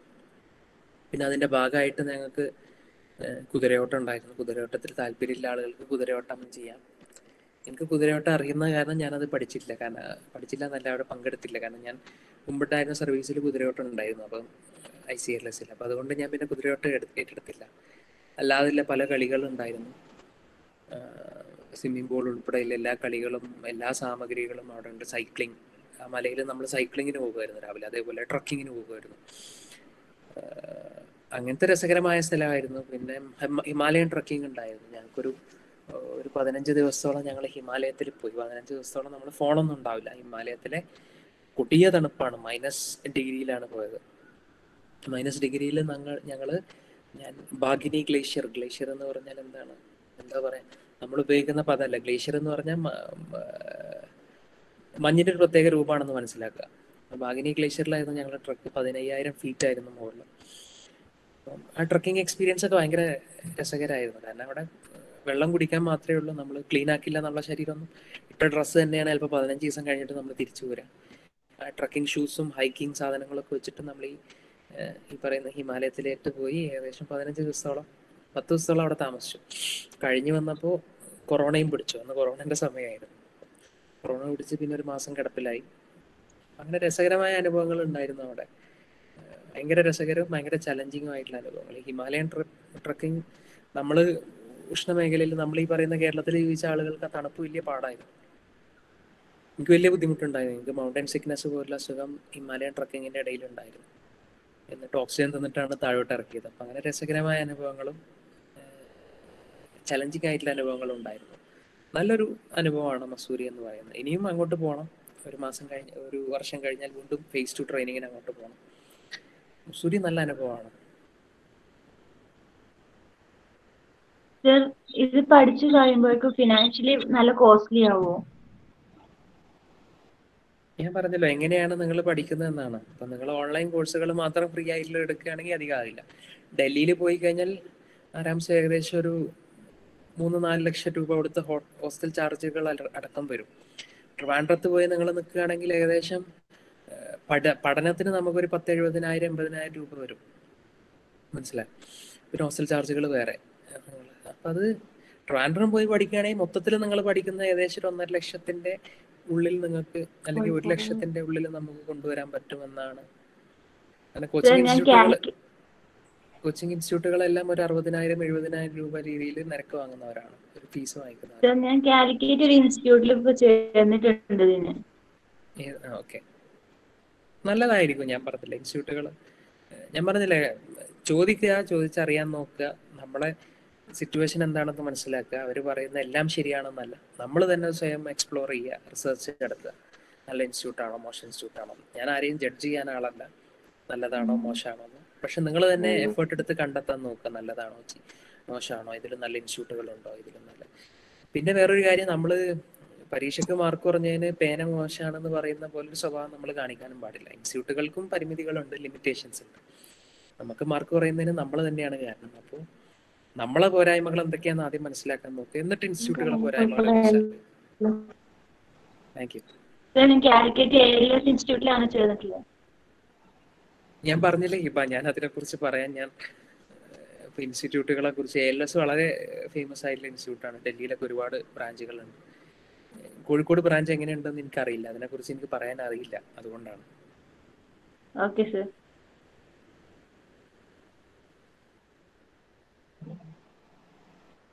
Thank you sir. വളരെ ക്ഷമയോടെ നമ്മുടെ കുട്ടികളെ കേൾക്കുകയും സാർ വിലയേറിയ അഭിപ്രായങ്ങൾ പറയുകയും അവർക്ക് കൃത്യമായ കാര്യങ്ങൾ പറഞ്ഞു കൊടുക്കുകയും ചെയ്തു. സാറിന് എത്ര നന്ദി പറഞ്ഞാലും തീരില്ല. സാറിന് നമ്മുടെ കുട്ടികൾക്ക് കേൾക്കാൻ അവസരം നൽകിയത് നമ്മുടെ ഷിഹാബ് സാറാണ്. എക്കണോമിക്സ് ഡിപ്പാർട്ട്മെന്റിലെ HOD ഷിഹാബുദ്ദീൻ സാറാണ് ഇങ്ങനെ ഒരു സാറിനെ ഞങ്ങൾക്ക് അറേഞ്ച് ചെയ്ത് തന്നത്. സാറിന് ഒരുപാട് നന്ദി അറിയിക്കുന്നു. പിന്നെ നമ്മുടെ ഷമീർ സാർ, DTHM ഡിപ്പാർട്ട്മെന്റിൽ ഷമീർ സാർ ഉണ്ട്. സാർ ഒരു 2 വാക്ക് സംസാരിക്കുന്നതായിരിക്കും. Sir. Hello doctor Shaila, am I audible? കേൾക്കാം. ഓക്കെ. ഇന്നത്തെ നമ്മുടെ ഇന്ററാക്ഷന്റെ മുഖ്യാതിഥി ജിതിൻ റഹ്മാൻ സാർ, നിലമ്പൂരുകാരനായിട്ടുള്ള ജിതിൻ റഹ്മാൻ സാർ, എൻ്റെ ബഹുമാനപ്പെട്ട പ്രിൻസിപ്പൽ മുഖ്താബ്, കഴിഞ്ഞ 1.5 മണിക്കൂറോളമായി IAS-നെ കുറിച്ചും UP എക്സാംസിനെ കുറിച്ചും വളരെ വിശദമായി നമ്മുടെ കുട്ടികളുമായി സംവദിക്കുകയും നമ്മുടെ കുട്ടികളുടെ ചോദ്യങ്ങൾക്ക് വളരെ കൃത്യമായും ആധികാരികമായും സംശയ നിവാരണം നടത്തുകയും ചെയ്ത നമ്മുടെ ജിതിൻ റഹ്മാൻ സാർ. എന്തായാലും സാറിന്റെ ആ ഇന്ററാക്ഷൻ തന്നെ വളരെ വളരെ ഭംഗിയുള്ളതായിരുന്നു, വളരെ രസകരമായിരുന്നു. സാറിന് അനുഭവങ്ങളിലൂടെയാണ് കുട്ടികളുടെ സംശയങ്ങൾ തീർത്തു കൊടുത്തിട്ടുള്ളത്. ഇത്തരം ഇന്ററാക്ഷൻസ് ആണ് കുട്ടികൾക്ക് ഒരു മോട്ടിവേഷൻ ഉണ്ടാവുകയും ഒരു ഇൻസ്പയറിംഗ് ആവുകയും അതിലൂടെ തങ്ങളുടെ ലക്ഷ്യത്തിലെത്താൻ സാധിക്കുകയും ചെയ്യും. ജിതിൻ റഹ്മാൻ സാർ, ഒരുപാട് നന്ദിയുണ്ട് ഞങ്ങളുടെ കുട്ടികളുമായി സംവദിച്ചതിന്. നിലമ്പൂർ വരുമ്പോൾ തീർച്ചയായിട്ടും ഞങ്ങൾ കോളേജിലേക്ക് ഇൻവൈറ്റ് ചെയ്യും സാർ. സാർ കോളേജ് വിസിറ്റ് ചെയ്യണം. ഞങ്ങളുമായി കൂടുതൽ എന്നും സാറിന്റെ നാട്ടിലെ ഒരു സ്ഥാപനം എന്നുള്ള നിലക്ക് നമുക്ക് ഒരു അസോസിയേറ്റ് ചെയ്ത് പ്രവർത്തിച്ചാൽ സാറിന്റെ ഒരു നാട്ടിലെ സ്ഥാപനം എന്നുള്ള നമുക്ക് കൂടുതൽ ഉയരങ്ങളിലേക്ക് എത്താൻ കോളേജിനും കഴിയും സാർ. സാറിന് എല്ലാവിധ നന്ദിയും അറിയിച്ചുകൊണ്ട് ഈ പരിപാടി ഓർഗനൈസ് ചെയ്ത ലക്ഷ്യക്ക് എല്ലാവിധ അഭിനന്ദനങ്ങളും അറിയിച്ചുകൊണ്ട് thank you. Thank you sir. ഇനി നന്ദി പറയാൻ സൈക്കോളജി ഡിപ്പാർട്ട്മെന്റിലെ നീഷ്മ ഉണ്ട്. നീഷ്മ. ഹലോ മാം, കേൾക്കാവോ? കേൾക്കാം. നമസ്കാരം. Amal college Lakshya the patriot club സംഘടിപ്പിച്ച invited talk series number 2 the pursuit of IAS എന്ന ഈ സെഷൻ വിജയകരമായി അതിന്റെ പരിപൂർണതയിൽ എത്തി നിൽക്കുകയാണ്.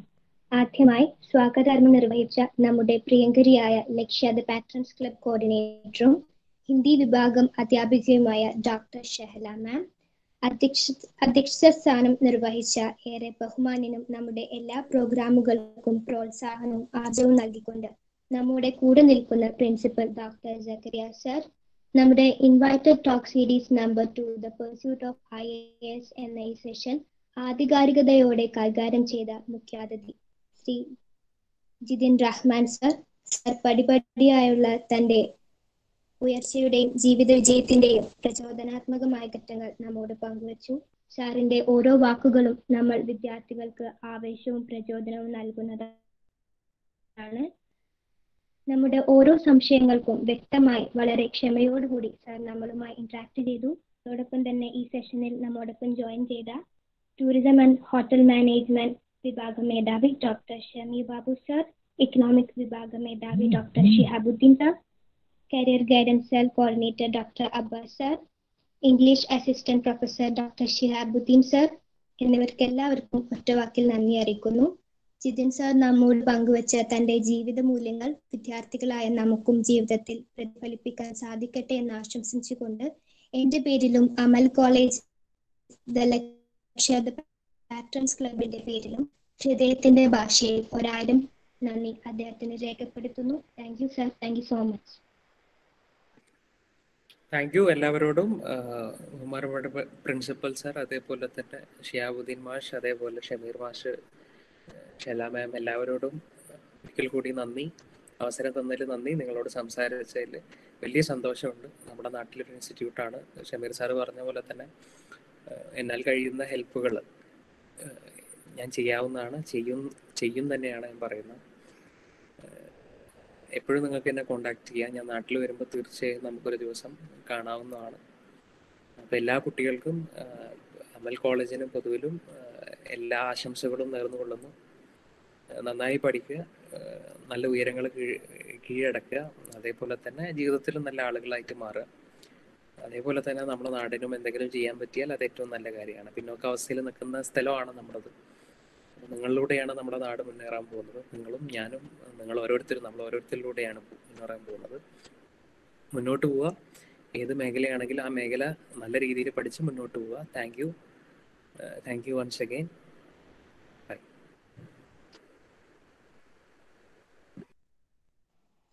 Thank you Jin sir. Thank you so much, Thank you, sir. sir. Thank you.